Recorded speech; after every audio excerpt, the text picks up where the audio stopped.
गौर हरि बोल, हरि बोल, हरि बोल, निताय गौर हरि बोल।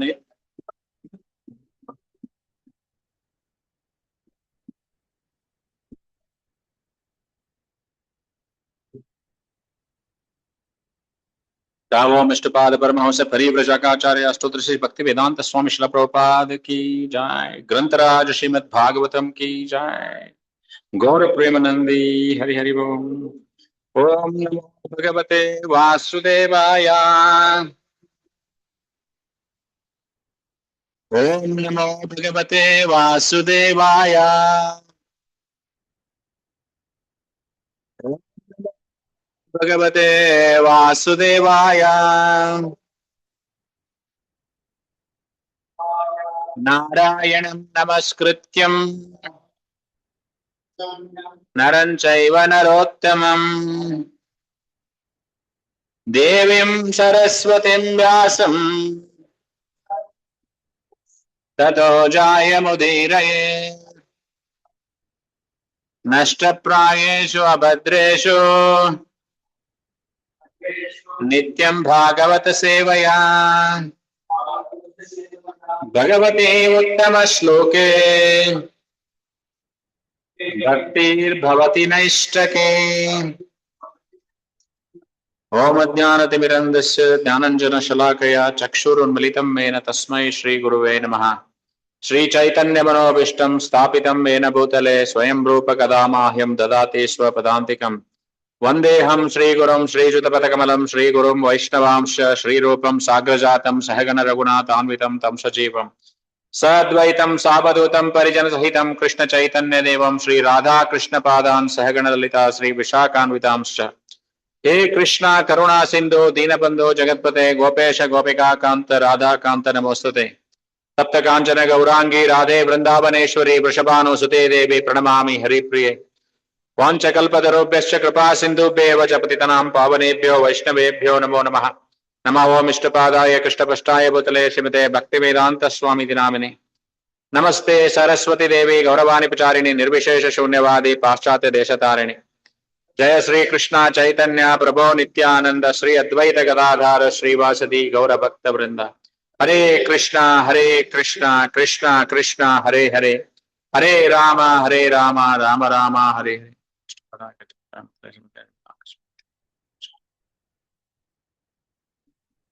ಹರೇ ಕೃಷ್ಣ. ಎಲ್ಲರಿಗೂ ಈ ಭಾಗವತಂ ರಸಮಾಲಯ, ಭಾಗವತ ರಸಮಾಲಯ, ಕೃಷ್ಣ ರಸಮಾಲಯ, ಕೃಷ್ಣ ರಸಾಯನ ಕಾರ್ಯಕ್ರಮಕ್ಕೆ ಸ್ವಾಗತವನ್ನು ಮಾಡ್ತಾ, ಎಲ್ಲರಿಗೂ ಕನ್ನಡ ಅರ್ಥ ಆಗತ್ತಾ? Everybody understand Kannada?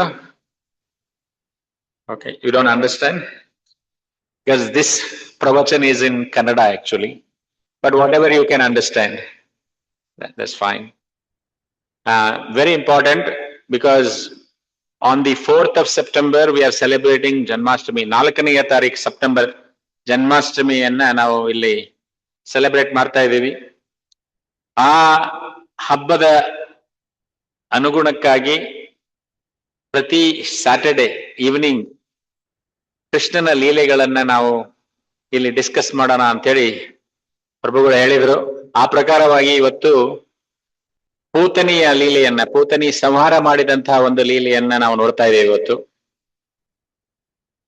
ಸೊ ತುಂಬಾ ಇಂಟ್ರೆಸ್ಟಿಂಗ್ ಆದಂತಹ ಲೀಲೆ, ಯಾಕಂದ್ರೆ ಕೃಷ್ಣ 1 ತಿಂಗಳ ಕೂಸು, ಆವಾಗಲೇನೆ ಪೂತನಿ ಅನ್ನುವಂತಹ ದೊಡ್ಡ ರಾಕ್ಷಸಿಯನ್ನ ಕೊಂದಂತಹ ಒಂದು ಪ್ರಸಂಗ ಇಲ್ಲಿ. ಸೊ ಭಾಗವತದ ದಶಮ ಸ್ಕಂದದ 6ನೆಯ ಅಧ್ಯಾಯದಲ್ಲಿ ಪೂತನ ಮೋಕ್ಷ ಅನ್ನುವಂಥ ಲೀಲೆ. ಪೂತ ಅಂದ್ರೆ ಅರ್ಥ ಪವಿತ್ರಳು ಅಂತ ಅರ್ಥ. ಪೂತ ಅಂದ್ರೆ ಪವಿತ್ರ, ಅಪಾರ ಪುಣ್ಯವನ್ನ ಸಂಪಾದಿಸಿರುವವಳು ಅಂತ ಅರ್ಥ. ಆದ್ರೆ ನ ಅಂದ್ರೆ ಇಲ್ಲ ಅಂತ, ಅದಕ್ಕೆ ಪೂತನ. ಅಂದ್ರೆ ಯಾವುದೇ ಉದ್ದೇಶ ಇಲ್ಲದೆ, ಶುದ್ಧ ಹೃದಯ ಇಲ್ಲದೆ ಕೃಷ್ಣನನ್ನ ಕೊಲ್ಲುವಂತಹ ದುಷ್ಟ ಉದ್ದೇಶದಿಂದ ವೃಂದಾವನಕ್ಕೆ ಬಂದವಳೇ ಪೂತನ. ಸೊ ಇಂತಹ ಪೂತನೆಯ ಮೇಲೂ ಕೂಡ ಕೃಷ್ಣ ತೋರಿಸಿದಂಥ ಅಪಾರ ಕರುಣೆ ನೋಡಿ, ಸುಖದೇವ್ ಗೋಸ್ವಾಮಿ ಅವರು ಅತ್ಯಂತ ವೈಭವದಿಂದ ಕೊಂಡಾಡಿದ್ದಾರೆ. ಎಂಥ ಕರುಣೆ! ಕೃಷ್ಣನನ್ನ ಕೊಲ್ಲಿಕ್ಕೆ ಬಂದವಳು ಅವಳು, ತಾಯಿಯ ರೂಪದಲ್ಲಿ ಅವಳಿಗೆ ಸ್ತನದಿಂದ ಹಾಲನ್ನ ಕುಡಿಸುವಂಥ ನಾಟಕವನ್ನ ಮಾಡಿ ಬಂದವಳು. ಅದನ್ನ ಹೇಳ್ತಾ ಇದ್ದಾರೆ. ಈ ಲೀಲೆ ಎಷ್ಟು ಮನಮುಟ್ಟುವಂತಾಗಿದೆ ಅಂದ್ರೆ, ಕೃಷ್ಣ ಪ್ರಜ್ಞೆಯ ಜೀವನದಲ್ಲಿ ಒಂದು ಮಹತ್ವದ ತಿರುವಾಗಿತ್ತಂತೆ ಸುಖದೇವ ಗೋಸ್ವಾಮಿ ಅವರಿಗೆ. ನಾವು ಪ್ರತಿಯೊಬ್ಬರನ್ನು ಕೇಳಬಹುದು, ನೀವ್ ಹೇಗೆ ಕೃಷ್ಣ ಕಾನ್ಶಿಯಸ್ಸಿಗೆ ಬಂದ್ರಿ, ಕೃಷ್ಣ ಪ್ರಜ್ಞೆಗೆ ಹೇಗೆ ಬಂದ್ರಿ ಅಂತ ಕೇಳಿದರೆ ಪ್ರತಿಯೊಬ್ಬರು ಕೂಡ ಅವರವರ ಜೀವನದಲ್ಲಿ ನಡೆದಂತಹ ಒಂದು ಘಟನೆಯನ್ನ ಹೇಳ್ಬಹುದು. ಯಾವ ಭಕ್ತರು ನೀವು ನೋಡಿದ್ರಿ, ಹೇಗೆ ನಿಮ್ಮ ಜೀವನ ಬದಲಾಯಿತು, ಇದೆಲ್ಲ ಹೇಳ್ಬಹುದು. ಆದ್ರೆ ಸುಖದೇವ ಗೋಸ್ವಾಮಿ ಅವರು ಸಂಪೂರ್ಣವಾಗಿ ಅನುಭವಿಸಿದ ಪರಮ ಜ್ಞಾನಿಯಾಗಿದ್ರು. ಒಮ್ಮೆ ಕಾಡಲ್ಲಿ ಹೋಗುವಾಗ ಇಬ್ಬರು ಕಟ್ಟಿಗೆ ಕಡಿಯೋರು ಭಾಗವತದ ಶ್ಲೋಕವನ್ನ ಹೇಳ್ತಾ ಇದ್ರಂತೆ. ಯಾವ ಶ್ಲೋಕ? 3ನೆಯ ಸ್ಕಂದದಿಂದ ಬರತಕ್ಕಂಥ ಒಂದು ಶ್ಲೋಕ. ಅಹೋಬಕೀಯಂ ಸ್ತನಕಾಲಕೂಟಂ ಜಿಂಹಾಸಯಾಪಾಯ ಯದಸ್ವದಾಸ್ವಿ ಲೇಭೇ ಗತಿಂ ಧಾತೃಚಿತಾಂ ತಥೋನ್ಯಂ ಕಂವಾ ದಯಾಲಂ ಶರಣಂ ವ್ರಜೇಂ. ಈ ಲೋಕದಲ್ಲಿ ಕೃಷ್ಣನನ್ನ ಹೊರತುಪಡಿಸಿ ಇಷ್ಟೊಂದು ದಯಾಳುವಾದಂತಹ ಆಶ್ರಯ ನೀಡೋರು ಯಾರಿದ್ದಾರೆ ನೋಡಿ. ಕೃಷ್ಣ ಅವಳನ್ನ ಕೊಲ್ಲಲಿಕ್ಕೆ ಬಂದವಳಿಗೆ ಮುಕ್ತಿಯನ್ನ ಕೊಟ್ಟಂತಹ ಕೃಷ್ಣ ಎಷ್ಟು ದಯಾಳು. ತನ್ನನ್ನು ಕೊಲ್ಲುವ ಉದ್ದೇಶದಿಂದ ವಿಷವನ್ನ ಲೇಪಿಸಿ ಬಂದಂತಹ, ತನ್ನ ಸ್ತನಗಳಿಗೆ ವಿಷವನ್ನ ಲೇಪಿಸಿ ಬಂದಂತಹ ಪೂತನೆಯನ್ನ ಯಶೋದೆ ಮಾತೆಯ ಸೇವಕಿಯಾದ ಧಾತ್ರಿಯ ಸ್ಥಾನಕ್ಕೆ ಏರಿಸ್ತಾ ಇದ್ದಾನೆ. ತಾಯಿಯ ಸ್ಥಾನವನ್ನ ಕೊಡ್ತಾ ಇದ್ದಾನೆ ಕೃಷ್ಣ. ಎಷ್ಟು ದಯಾಳು! ಪೂತನ ವ್ರಜಕ್ಕೆ ಬಂದದ್ದು ಪುಟ್ಟ ಕೃಷ್ಣನನ್ನ ಎತ್ತಿಕೊಂಡು ಕೊಲ್ಲುವ ಉದ್ದೇಶದಿಂದ ಮಾತ್ರ. ತಾಯಿಯಂತೆ ಮಗುವಿಗೆ ಹಾಲುಣಿಸುವ ನಾಟಕ ಮಾಡಿದವಳು ಅವಳು. ಆದ್ರೆ ಆಕೆಯ ಸ್ತನದ ಮೇಲೆ ಮಾರಕವಾದಂತಹ ವಿಷಯವನ್ನ ಲೇಪಿಸಿಕೊಂಡಿದ್ದಳು. ಇಲ್ಲಿ ನೋಡಿ, ಅಂಥ ನಕಲಿ ತಾಯಿತನ ಇದು. ಇಂಥ ಪ್ರದರ್ಶನ ಮಾಡಿದವರಿಗೂ ಕೂಡ ಹೊರಗಡೆ ಒಂದು ರೂಪ, ಒಳಗಡೆ ಒಂದು ಉದ್ದೇಶ. ಇಂಥ ಉದ್ದೇಶವನ್ನ ಹೊಂದಿದ್ರು ಕೂಡ ಕೃಷ್ಣ ಅವಳಿಗೆ ಆಧ್ಯಾತ್ಮಿಕ ಲೋಕದಲ್ಲಿ ಧಾತ್ರಿಯ ಸ್ಥಾನವನ್ನ ಕಲ್ಪಿಸಿಕೊಡ್ತಾ ಇದ್ದಾನೆ. ಇಂತಹ ಕ್ಷಮಾಶೀಲ ಈ ಜಗತ್ತಿನಲ್ಲಿ ಯಾರಿದ್ದಾರೆ ಹೇಳಿ? ಕೃಷ್ಣನ ಹೊರತು. ಸಾಮಾನ್ಯವಾಗಿ ಯಾರಾದ್ರೂ ನಮ್ಮನ್ನ ಅವಮಾನ ಮಾಡಿದ್ರೆ ತಕ್ಷಣ ನಾವು ಅವ್ರನ್ನ ಅವಾಯ್ಡ್ ಮಾಡ್ತೀವಿ, ಅವರ ಶತ್ರುಗಳು ಅಂತ ತಿಳ್ಕೊಳ್ತೀವಿ. ಯಾರಾದ್ರೂ ನಮ್ಮ ವಿರುದ್ಧ ದ್ವೇಷ ಇಟ್ಟು ಹಾನಿ ಮಾಡಿದ್ರೆ, ಅಂದ್ರೆ ಹೊಡಿಲಿಕ್ಕೆ ಬಂದ್ರೆ ಅಥವಾ ಏನೋ ಒಂದು ಆಯುಧದಿಂದ ಬಂದ್ರೆ ಅವ್ರನ್ನ ಪೊಲೀಸರಿಗೆ ಒಪ್ಪಿಸ್ತೀವಿ, ಪ್ರತೀಕಾರವನ್ನ ತೀರಿಸ್ತೀವಿ. ಅವರ ಜೊತೆ ಯಾವ ಸಂಬಂಧವನ್ನ ಇಟ್ಟುಕೊಳ್ಳಿಕ್ಕೆ ನಾವು ಬಯಸುವುದಿಲ್ಲ. ಆದ್ರೆ ಕೃಷ್ಣ ಪೂತನಿಗೆ ಧಾತ್ರಿಯ ಸ್ಥಾನವನ್ನ ನೀಡ್ತಾ ಇದ್ದಾನೆ. ಇವಳನ್ನ ಆಧ್ಯಾತ್ಮಿಕ ಲೋಕಕ್ಕೆ ಕರ್ಕೊಂಡು ಹೋಗ್ಬೋದು ಅನ್ನುವಂಥ ವಿಶ್ವಾಸವನ್ನ ಆಕೆಯ ಮೇಲೆ ಇಡ್ತಾ ಇದ್ದಾನೆ ಕೃಷ್ಣ. ಇವಳು ನನಗೆ ತಾಯಿಯಂತೆ ಹಾಲುಣಿಸ್ಲಿಕ್ಕೆ ಬಂದವಳು, ಕೇವಲ ನಾಟಕ. ಆದರೂ ಸಹ ಆಧ್ಯಾತ್ಮಿಕ ಲೋಕದಲ್ಲಿ ನಿಜವಾದ ತಾಯಿಯಂತೆ ಸೇವೆ ಮಾಡುವಂತಹ ಅವಕಾಶವನ್ನ ಕಲ್ಪಿಸಿಕೊಡ್ತಾ ಇದ್ದಾನೆ ಕೃಷ್ಣ. ಅಂದ್ರೆ ಆ ಕ್ಷಮೆಯ ಮಿತಿ ಎಷ್ಟಿದೆ ನೋಡಿ. ಅದಕ್ಕೆ ಈ ಅಧ್ಯಾಯ ತುಂಬಾ ಮಹತ್ವದ ಅಧ್ಯಾಯ. ಸೊ ಇಲ್ಲಿ ನೀವು ಕೆಲವೊಂದು ವೃಂದಾವನದ ತುಂಬಾ ಸುಂದರವಾದಂತಹ ಧಾಮ, ಯಾಕೆಂದ್ರೆ ಕೃಷ್ಣನ ಪಾದ ಚಿಹ್ನೆಗಳಿಂದ ಪವಿತ್ರಗೊಂಡಂತಹ ಭೂಮಿ.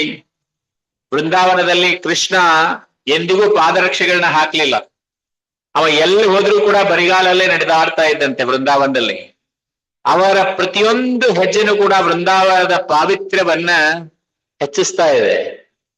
ಇದನ್ನ ಗೋಪಿಯರು ಕೂಡ ತಮ್ಮ ಗೋಪಿ ಗೀತದಲ್ಲಿ ಹಾಡ್ತಾ ಇದ್ದಾರೆ. ವೃಂದಾವನ ಎಷ್ಟು ಹಸಿರು ಪ್ರಕೃತಿ, ಸುಂದರ ಪವಿತ್ರ ಪರ್ವತಗಳು, ಯಮುನಾ ನದಿ, ಎಷ್ಟೊಂದು ಸುಂದರವಾದಂತಹ ಒಂದು ದೃಶ್ಯ ನಾವು ನೋಡ್ತಾ ಹೋಗ್ಬೋದು. ಅಲ್ಲಿ ಪ್ರತಿಯೊಬ್ಬರು ಕೂಡ, ಪ್ರತಿಯೊಂದು ವಸ್ತು ಕೂಡ ಸಂಪೂರ್ಣವಾಗಿ ಕೃಷ್ಣನ ಸ್ಮರಣೆಯಲ್ಲಿ. ಪರ್ಟಿಕ್ಯುಲರ್ ಆಗಿ ನೀವು ಕಾರ್ತಿಕದಲ್ಲಿ ಹೋದ್ರೆ ರಾಧೆ ರಾಧೆ, ಜೈ ಕೃಷ್ಣ, ಹರೇ ಕೃಷ್ಣ, ಎಷ್ಟೊಂದು ನೀವು ಬರೀ ಕೃಷ್ಣನ ಬಗ್ಗೆ ಗುಣಗಾನವನ್ನ ಕೇಳ್ತಾ ಇರ್ತೀರಿ. ಕೃಷ್ಣನ ನಾಮವನ್ನ 24 ತಾಸು ಸ್ಮರಣೆ ಮಾಡ್ತಕ್ಕಂಥವ್ರು ಇದ್ದಾರೆ. ಪ್ರತಿಯೊಂದು ಸೇವೆಯನ್ನ ಅವ್ರು ಮಾಡ್ತಕ್ಕಂಥದ್ದು ಕೃಷ್ಣನ ಸಂತೋಷಕ್ಕಾಗಿ ಮಾತ್ರ. ಆದ್ರಿಂದ ವೃಂದಾವನದಲ್ಲಿ ಎಲ್ಲ ಕಡೆ ನೀವು ಕೃಷ್ಣನ ಹೆಜ್ಜೆಗಳನ್ನ ಕಾಣಬಹುದು. ಹ ಬ್ರಜವಾಸಿಗಳು ಏನೇ ಮಾಡಿದ್ರು ಕೂಡ ಕೃಷ್ಣನನ್ನ ಸ್ಮರಣೆ ಮಾಡ್ತಾ ಇರ್ತಾರೆ, ಕೃಷ್ಣನ ನಾಮವನ್ನೇ ಹಾಡ್ತಾ ಇರ್ತಾರೆ. ಯಶೋದೆ ಮತ್ತು ರೋಹಿಣಿ ಮಾತೆಯರು ಪ್ರತಿದಿನ ಕೃಷ್ಣ ಬಲರಾಮರ ಬಾಲಲೀಲೆಗಳನ್ನ ತಂದ್ಕೊಳ್ತಾ ಇರ್ತಾರೆ. ನೋಡಿ, ಯಶೋದೆ ಕೃಷ್ಣನನ್ನ ಗಮನಿಸ್ತಾ ಇದ್ದಾರೆ, ಕೃಷ್ಣ ಬೆಣ್ಣೆ ಕದೀತಾ ಇದ್ದಾನೆ. ಆಗ ಕೃಷ್ಣ ಬಲರಾಮಗೆ ಹೇಳ್ತಾ ಇದ್ದಾನೆ, ಆ ಕನ್ನಡಿಯಲ್ಲಿ ಕಾಣುತ್ತಿರುವ ಹುಡುಗ ಬೆಣ್ಣೆ ಕದ್ದವನು ನಾನು ಅಲ್ಲ, ಅಮ್ಮ ಕೇಳಿದ್ರೆ ಹೀಗೆ ಹೇಳ್ಬೇಕು ಅಂತ ಕೃಷ್ಣ ಬಲರಾಮಗೆ ಹೇಳ್ತಾ ಇದ್ದಾನೆ. ಪ್ರತಿದಿನ ಯಶೋಧ ಮಾತಿಗೆ ಕೃಷ್ಣ ಬಲರಾಮನೊಂದಿಗೆ ಹೊಸ ಹೊಸ ಲೀಲೆಗಳು.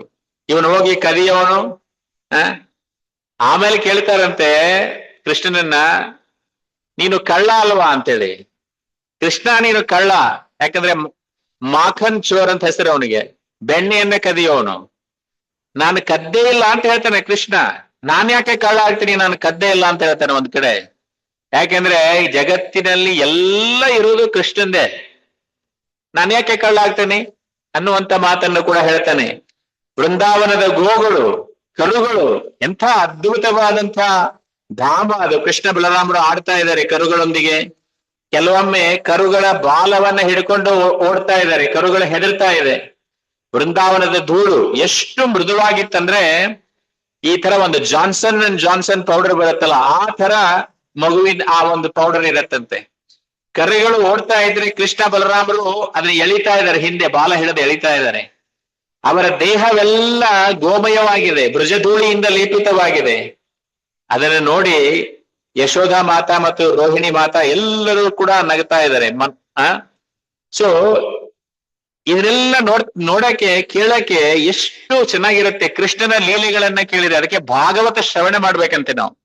ಭಾಗವತ ಶ್ರವಣ ಮಾಡಿದ್ರೆ ನಾವು ಜನ್ಮಾಂತರದಲ್ಲಿ ಮಾಡತಕ್ಕಂಥ ಎಲ್ಲಾ ಪಾಪಗಳು ಕೂಡ ನಾಶ ಆಗುತ್ತೆ. ಅದಕ್ಕೆ ಪ್ರಹ್ಲಾದ ಮಹಾರಾಜರು ಹೇಳಿದ್ದು ಕೀರ್ತನಂ ಶ್ರವಣಂ ಅಂತ ಹೇಳಿಲ್ಲ, ಫಸ್ಟ್ ಶ್ರವಣಂ ಕೀರ್ತನಂ ಅಂತ ಹೇಳಿದ್ರು.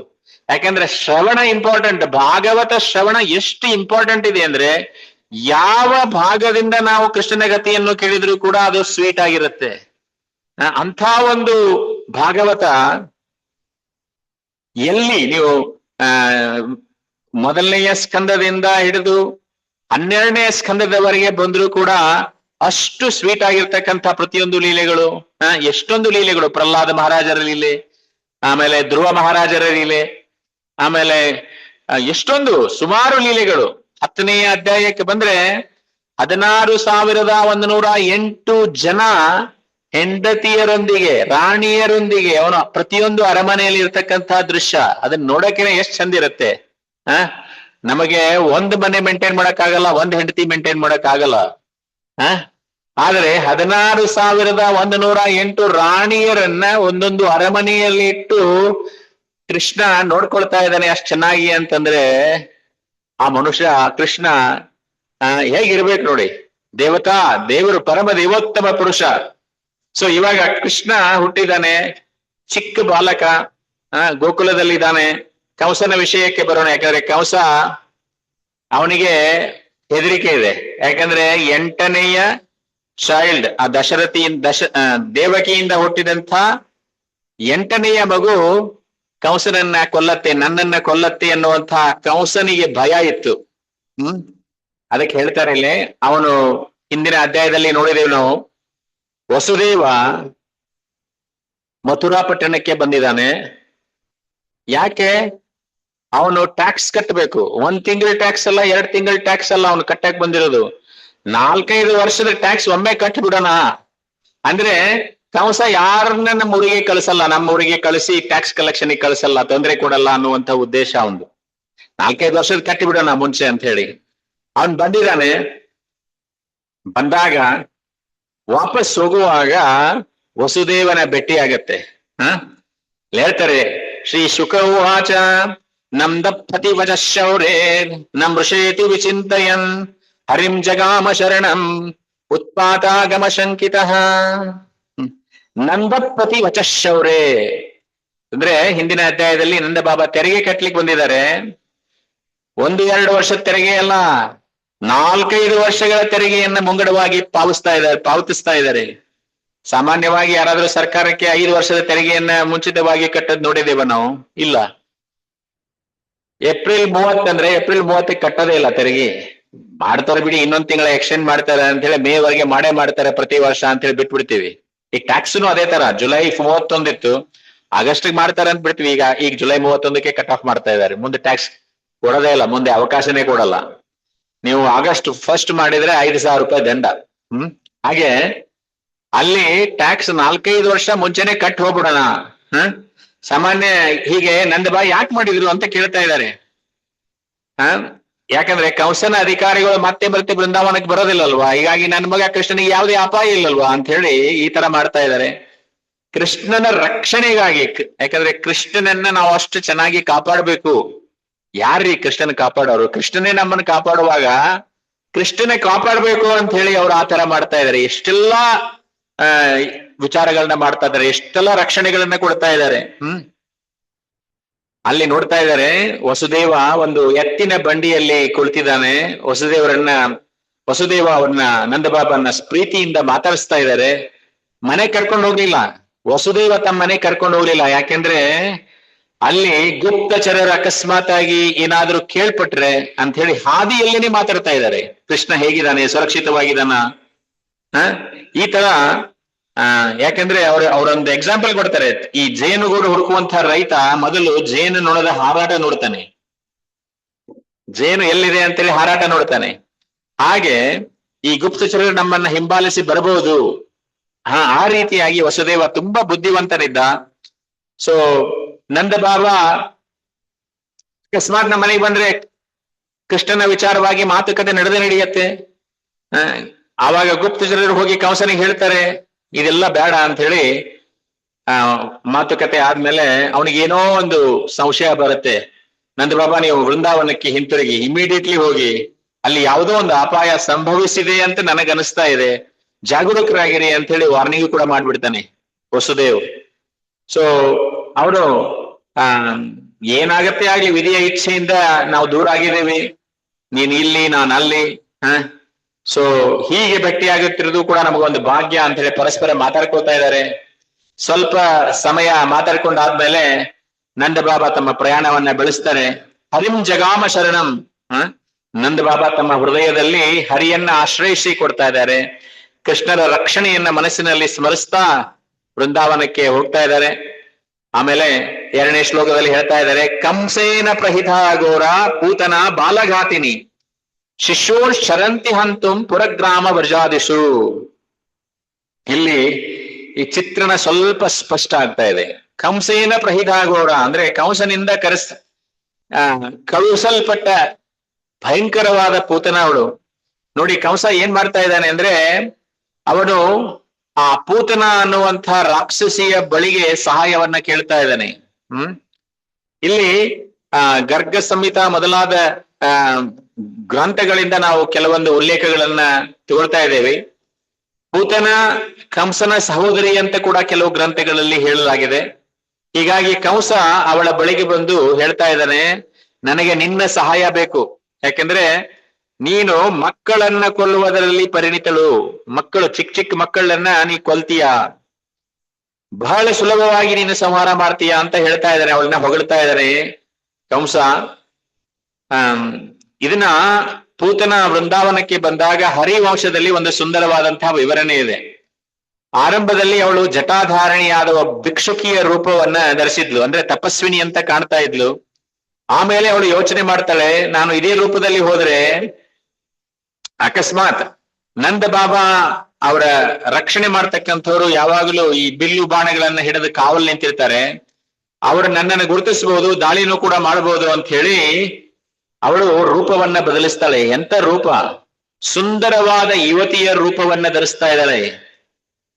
ಕಂಸ ಅವಳಿಗೆ ನನ್ನನ್ನ ಕೊಲ್ಲಲಿಕ್ಕೆ ಹುಟ್ಟಿದಂತಹ ವಸುದೇವನ 8ನೆಯ ಮಗ ಎಲ್ಲೋ ಒಂದು ಸ್ಥಳದಲ್ಲಿ ಇದ್ದಾನೆ, ಅದಕ್ಕೆ ನಾನು ಎಲ್ಲ ಮಕ್ಕಳನ್ನ ಕೊಲ್ಲುವ ವ್ಯವಸ್ಥೆ ಮಾಡ್ತಾ ಇದ್ದೇನೆ ಅಂತ ಹೇಳ್ತಾ ಇದ್ದಾನೆ ಅವನು. ಆಗ ಪೂತನ ಹೇಳಿದ್ಲು, ನೀನು ನಿನ್ನ ಮಂತ್ರಿಗಳ ಮೂಲಕ ಮಕ್ಕಳನ್ನ ಕೊಲ್ಲಲಿಕ್ಕೆ ಪ್ರಾರಂಭ ಮಾಡಿದ್ರೆ ಮಕ್ಕಳಿರ್ತಕ್ಕಂತಹ ಎಲ್ಲಾ ಕುಟುಂಬಗಳು ದೂರ ಊರಿಗೆ ಹೋಗ್ಬಿಡ್ತಾರೆ, ಅದಕ್ಕೆ ನಿನಗೆ ಬೇಕಾದಂತಹದ್ದು ಸಿಗಲ್ಲ. ಡೋಂಟ್ ವರಿ, ಚಿಂತೆ ಮಾಡ್ಬೇಡ, ನಾನು ನಿನಗೆ ಸಹಾಯ ಮಾಡ್ತೀನಿ ಅಂತ ಹೇಳಿ ಮಕ್ಕಳಿಗೆ ಹಾಲುಣಿಸುವಂತಹ ಒಂದು ನೆಪದಲ್ಲಿ ಅವರ ಬಳಿಗೆ ಹೋಗ್ತೀನಿ. ಬಹಳ ಸುಲಭವಾಗಿ ಅವರನ್ನ ನಾನು ಮುಗಿಸ್ಬಿಡ್ತೀನಿ ಎನ್ನುವಂತ ಮಾತನ್ನ ಆ ಆ ಒಂದು ದೃಢವಾದ ಮಾತನ್ನ ಹೇಳ್ತಾ ಇದ್ದಾಳೆ ಕಂಸನಿಗೆ. ಕಂಸ ಸಂತೋಷ ಪಡ್ತಾ ಇದ್ದಾನೆ. ಈ ರೀತಿಯಾಗಿ ಅನೇಕ ಮಕ್ಕಳನ್ನ ಸಂಹಾರ ಮಾಡಬಹುದು, ಕಳೆದ 10 ದಿನದಲ್ಲಿ ಜನಿಸಿದಂತಹ ಎಲ್ಲಾ ಮಕ್ಕಳನ್ನ ಕೊಲ್ಬಹುದು ಅನ್ನುವಂತ ಮಾತನ್ನ ಅವಳು ಹೇಳ್ತಾ ಇದ್ದಾಳೆ ಕಂಸನಿಗೆ. ಕಂಸ ಇದು ತುಂಬಾ ಒಳ್ಳೆಯದಾದಂತಹ ಉಪಾಯ ಅಂತ ಭಾವಿಸ್ತಾ ಇದ್ದಾನೆ. ಮುಂದೆ ಈ ರೀತಿಯಾಗಿ ಮಾಡಿದರೆ ಯಾರು ಮಕ್ಕಳನ್ನ ಕರ್ಕೊಂಡು ಓಡಿ ಹೋಗಲ್ಲ.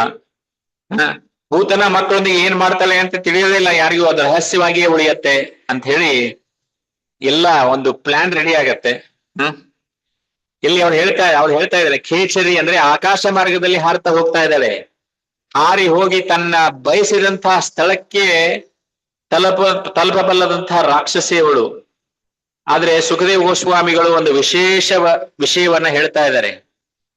ಎಲ್ಲಿ ಭಗವಂತನ ಕೀರ್ತನೆ ನಡೆಯುತ್ತೆ, ಎಲ್ಲಿ ಹರಿಕಥೆ ನಡೆಯುತ್ತೆ, ಅಂತ ಸ್ಥಳಗಳಿಗೆ ಮಾತ್ರ ಪೂತನ ಹೋಗಬಲ್ಲಳು ಅಂತ ಹೇಳ್ತಾರೆ. ಅಂತಹ ಸ್ಥಳಗಳಲ್ಲಿ ಭಕ್ತಿ ಸಂಬಂಧವಿಲ್ಲದ ಮಕ್ಕಳನ್ನ ಅಥವಾ ಅಶುಭ ವಾತಾವರಣದಲ್ಲಿ ವಾಸಿಸುವವರನ್ನ ಮಾತ್ರ ಅವಳು ಕೊಲ್ತಾಳೆ. ಅಂತ ಸ್ಥಳಗಳಿಗೆ ಹೋಗ್ಲಿಕ್ಕೆ ಸಾಧ್ಯ ಇಲ್ಲ ಅಂತ ಹೇಳ್ತಾಳೆ. ಆದ್ರೆ ಅವಳು ವೃಂದಾವನಕ್ಕೆ ಹೋಗ್ತಾ ಇದ್ದಾಳೆ. ಇಲ್ಲಿ ಹೇಳ್ತಾ ಇದ್ದಾರೆ, ಕಂಸೇನ ಪ್ರಹಿತಾಗೋಡ ಪೂತನ ಬಾಲಗಾತಿನಿ ಅಂದ್ರೆ ಮಕ್ಕಳನ್ನ ಕೊಲ್ಲುವವಳು. ಶಿಶೂನ್ ಚ್ವರಂತಿ ಹಂತುಂ ಪುರಗ್ರಾಮ ವಿಜಾದಿಸು ಅಂದ್ರೆ ಪಟ್ಟಣದಿಂದ ಪಟ್ಟಣಕ್ಕೆ, ಹಳ್ಳಿಯಿಂದ ಹಳ್ಳಿಗೆ ಅಲದಾರ್ಥ ಅವಳು ಮಕ್ಕಳನ್ನ ಹುಡುಕ್ತಾ ಇದ್ದಾಳೆ. ಮೊದಲು ನಾನು ವೃಷಕ್ಕೆ ಹೋಗ್ಬೇಕು, ಕೃಷ್ಣನ ಬಗ್ಗೆ ನನಗೆ ಮಾಹಿತಿ ಸಿಕ್ಕಿದೆ, ನನ್ನ ಸಹೋದರ ಕಂಸನನ್ನ ಯಾರು ಕೊಲ್ಲಲಿಕ್ಕೆ ಶಂಕಿಸಲ್ಪಟ್ಟಿದ್ದಾರೆ ಆ ಮಗುವನ್ನೇ ಮೊದಲು ನಾನು ಕೊಂದು ಬಿಡ್ಬೇಕು ಅಂತ ಹೇಳಿ, ಆಮೇಲೆ ಉಳಿದ ಮಕ್ಕಳನ್ನ ಕೊಂದ್ರಾಯ್ತು ಅಂತ ಹೇಳಿ ಅವಳು ಹೋಗ್ತಾ ಇದ್ದಾಳೆ. ಆಗ ಆದ್ರೆ ಆ ಮೊದಲನೇ ಮಗುನೇ ಅವಳ ಪ್ರಾಣವನ್ನ ಹೇರಿಬಿಡತ್ತೆ. ಸೊ ಈ ವಿಷಯ ಕೇಳಿದ ತಕ್ಷಣ ಪರೀಕ್ಷಿತ್ ಮಹಾರಾಜರಿಗೆ ಹೇಳ್ತಾ ಇದಾರಲ್ವಾ, ಈ ಕಥೆಯನ್ನ ಹೇಳ್ತಾ ಇದ್ದಾರೆ, ಸುಖದೇವ್ ಗೋಸ್ವಾಮಿಗಳು ಹೇಳ್ತಾ ಇದ್ದಾರೆ. ಆ ಪರೀಕ್ಷಿತ್ ಮಹಾರಾಜರು ಕೇಳ್ತಾರೆ, ಏನೋ ಅವರು ವೃಂದಾವನಕ್ಕೆ ಹೋಗ್ತಾ ಇದ್ದಾಳ ಅವಳು, ವೃಂದಾವನ ವಾಸಿಗಳು ತುಂಬಾ ಮುಗ್ಧರು, ಅವಳು ಅವನನ್ನ ಮೋಸಗೊಳಿಸಬಹುದು, ಕೃಷ್ಣನನ್ನ ಎತ್ತಿಕೊಂಡು ಹೋಗಿ ಕೊಂದ್ರೆ, ಅಕಸ್ಮಾತ್ ಆಗಿ ಕೃಷ್ಣನನ್ನ ಕೊಂದ್ರೆ ಅಯ್ಯೋ ಅಂತ ಇದ್ದಾರೆ ಅವರು. ಯಾರು? ಪರೀಕ್ಷಿತ್ ಮಹಾರಾಜರು. ತಕ್ಷಣವೇ ಸುಖದೇವ್ ಗೋಸ್ವಾಮಿ ಅವರು ಪರೀಕ್ಷಿತ್ ಮಹಾರಾಜನಿಗೆ ಧೈರ್ಯ ತುಂಬುತ್ತಾ ಇದ್ದಾರೆ. ಅವ್ರು ಹೇಳ್ತಾ ಇದ್ದಾರೆ, ಪೂತನ ವೃಂದಾವನಕ್ಕೆ ಬಂದಳು ಅನ್ನೋದು ಸತ್ಯ, ಆದ್ರೆ ಅವಳಿಂದ ಕೃಷ್ಣನನ್ನ ಕೊಲ್ಲಿಕ್ಕೆ ಸಾಧ್ಯ ಆಗೋದಿಲ್ಲಪ್ಪ ಅಂತ ಹೇಳ್ತಾ ಇದ್ದಾರೆ ಅವರು. ಅದಕ್ಕಾಗಿ 3ನೆಯ ಶ್ಲೋಕದ ಅರ್ಥವನ್ನು ಕೂಡ ಅವ್ರು ಹೇಳ್ತಾ ಇದ್ದಾರೆ. ನ ಯತ್ರ ಶ್ರವಣಾದೀನಿ ರಕ್ಷೋ ಗ್ಲಾನಿಸ ಕರ್ಮಸು ಕುರ್ವಂತಿ ಶಾಶ್ವತಂ ಪ್ರಾರ್ಥೂರ್ ಯತುರ್ಧಾನ್ಯಶ್ಚ ತತ್ರಹಿ. ಹೇ ರಾಜ, ಯಾವ ಸ್ಥಳದಲ್ಲಿ ಜನರು ತಮ್ಮ ತಮ್ಮ ಕರ್ತವ್ಯಗಳನ್ನ ಭಗವಂತನಿಗೆ ಭಕ್ತಿಯಿಂದ ಮಾಡ್ತಾ ಇದ್ದಾರೆ, ಎಲ್ಲಿ ಭಾಗವತ ಶ್ರವಣ ನಡೀತಾ ಇದೆ, ಎಲ್ಲಿ ಹರೇ ಕೃಷ್ಣ ಮಹಾಮಂತ್ರದ ಕೀರ್ತನೆ ನಡೀತಾ ಇದೆ, ಅಂಥ ಭಕ್ತಿ ಸೇವೆಯಲ್ಲಿ ತೊಡಗಿರ್ತಾರೋ ಅಲ್ಲಿ ಯಾವುದು ದುಷ್ಟ ಶಕ್ತಿಗಳಿಂದ ಕೂಡ ಅಪಾಯ ಉಂಟಾಗೋದಿಲ್ಲ. ಸೊ ಅದಕ್ಕೆ ಸ್ವತಃ ಪರಮ ಪುರುಷೋತ್ತಮನಾದ ಕೃಷ್ಣ ಗೋಕುಲದಲ್ಲಿ ಇದ್ದಾನೆ ಅಂತಂದ್ರೆ ಗೋಕುಲದ ಬಗ್ಗೆ ಯಾವುದೇ ಆತಂಕ ಇಲ್ಲ ಅಂತ ಹೇಳ್ತಾ ಇದ್ದಾರೆ. ಒಂದು ಸಲ ಪ್ರಭುಪಾದರಿಗೆ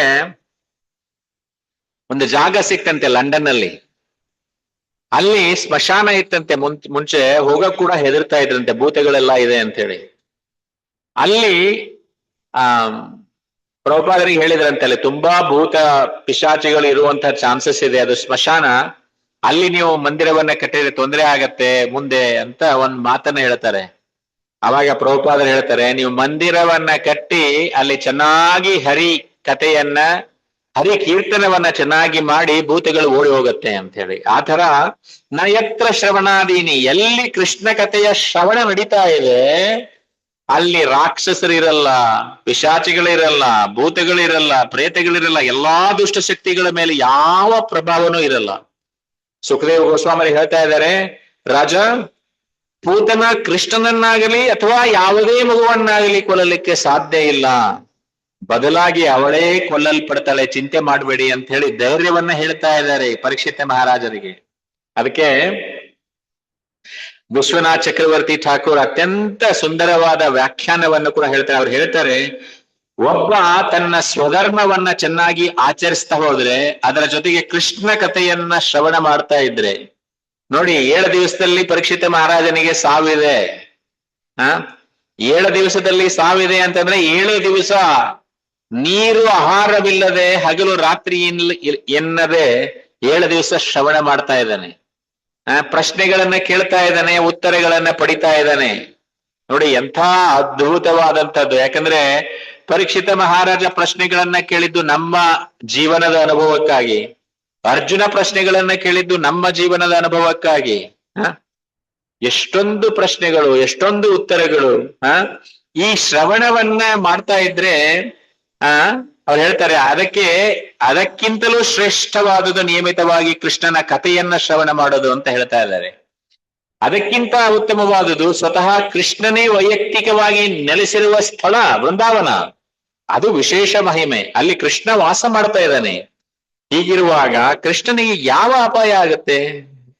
ಸುಖದೇವ್ ಗೋಸ್ವಾಮಿ ಅವರು ಇವ್ರು ಹೇಳ್ತಾ ಇದ್ದಾರೆ, ವಿಶ್ವನಾಥ್ ಚಕ್ರವರ್ತಿ ಠಾಕೂರ್ ಹೇಳ್ತಾ ಇದ್ದಾರೆ. ಸೊ ಅದಕ್ಕೆ ಕೇವಲ ಕೃಷ್ಣನ ಕಥೆ ಶ್ರವಣ, ಕೃಷ್ಣನ ಕಥೆಯ ಶ್ರವಣ ರಾಕ್ಷಸರನ್ನ ನಾಶ ಮಾಡ್ತಾ ಇದೆ ಅಂದ್ರೆ ಇಮ್ಯಾಜಿನ್ ಮಾಡಿ, ಸ್ವತಃ ಕೃಷ್ಣ ನೆಲೆಸಿದಾನೆ ಆ ಸ್ಥಳದಲ್ಲಿ. ಆ ದುಷ್ಟ ಶಕ್ತಿಗಳಿಗೆ ಏನ್ ಸಾಮರ್ಥ್ಯ ಇರುತ್ತೆ ನೋಡಿ. ಕೃಷ್ಣನ ಕತೆ ಕೇಳಿದಾಗ ಬರುವಂತ ಶಕ್ತಿ, ಕೃಷ್ಣ ಅಲ್ಲೇ ಇದ್ದಾನೆ, ಆ ಸ್ಥಳದಲ್ಲಿ ಇದ್ದಾನೆ ಅಂದ್ರೆ ಅದಕ್ಕೆ ಕಂಪೇರ್ ಮಾಡಿ ನೋಡಿ ಎಷ್ಟು ಪಟ್ಟು ಆಗ್ಬಹುದು. ಈ ರೀತಿಯಾಗಿ ಸುಖದೇವ ಗೋಸ್ವಾಮಿ ಅವರು ರಾಜನಿಗೆ, ಪರೀಕ್ಷಿತ ಮಹಾರಾಜನಿಗೆ ಅಭಯವನ್ನ ನೀಡ್ತಾ ಇದ್ದಾರೆ. 4ನೇ ಶ್ಲೋಕದಲ್ಲಿ ಸಾಕೇಚರ್ಯೇ ಕದೋತ್ಪತ್ಯ ಪೂತನ ನಂದಗೋಕುಲಂ ಯೋಷಿತ್ವ ಮಾಯಯತ್ವಾನಾಂ ಪ್ರಾವಿಶತ್ ಕಾಮಚಾರಿಣಿ. ಪೂತನ ಅನ್ನುವಂತ ರಾಕ್ಷಸಿ ಆಕಾಶದಲ್ಲಿ ಹೋಗ್ತಾ ಇದ್ದಾಳೆ. ಯೋಗ ಮಾಯೆಯ ಶಕ್ತಿಯಿಂದ ಒಂದು ಸುಂದರವಾದ ಸ್ತ್ರೀಯ ರೂಪವನ್ನ ಧರಿಸಿ ಇವಾಗ ನಂದ ಮಹಾರಾಜರ ಆ ಒಂದು ನಿವಾಸಕ್ಕೆ ತೆರಳ್ತಾ ಇದ್ದಾಳೆ, ಪ್ರವೇಶ ಮಾಡ್ತಾ ಇದ್ದಾಳೆ.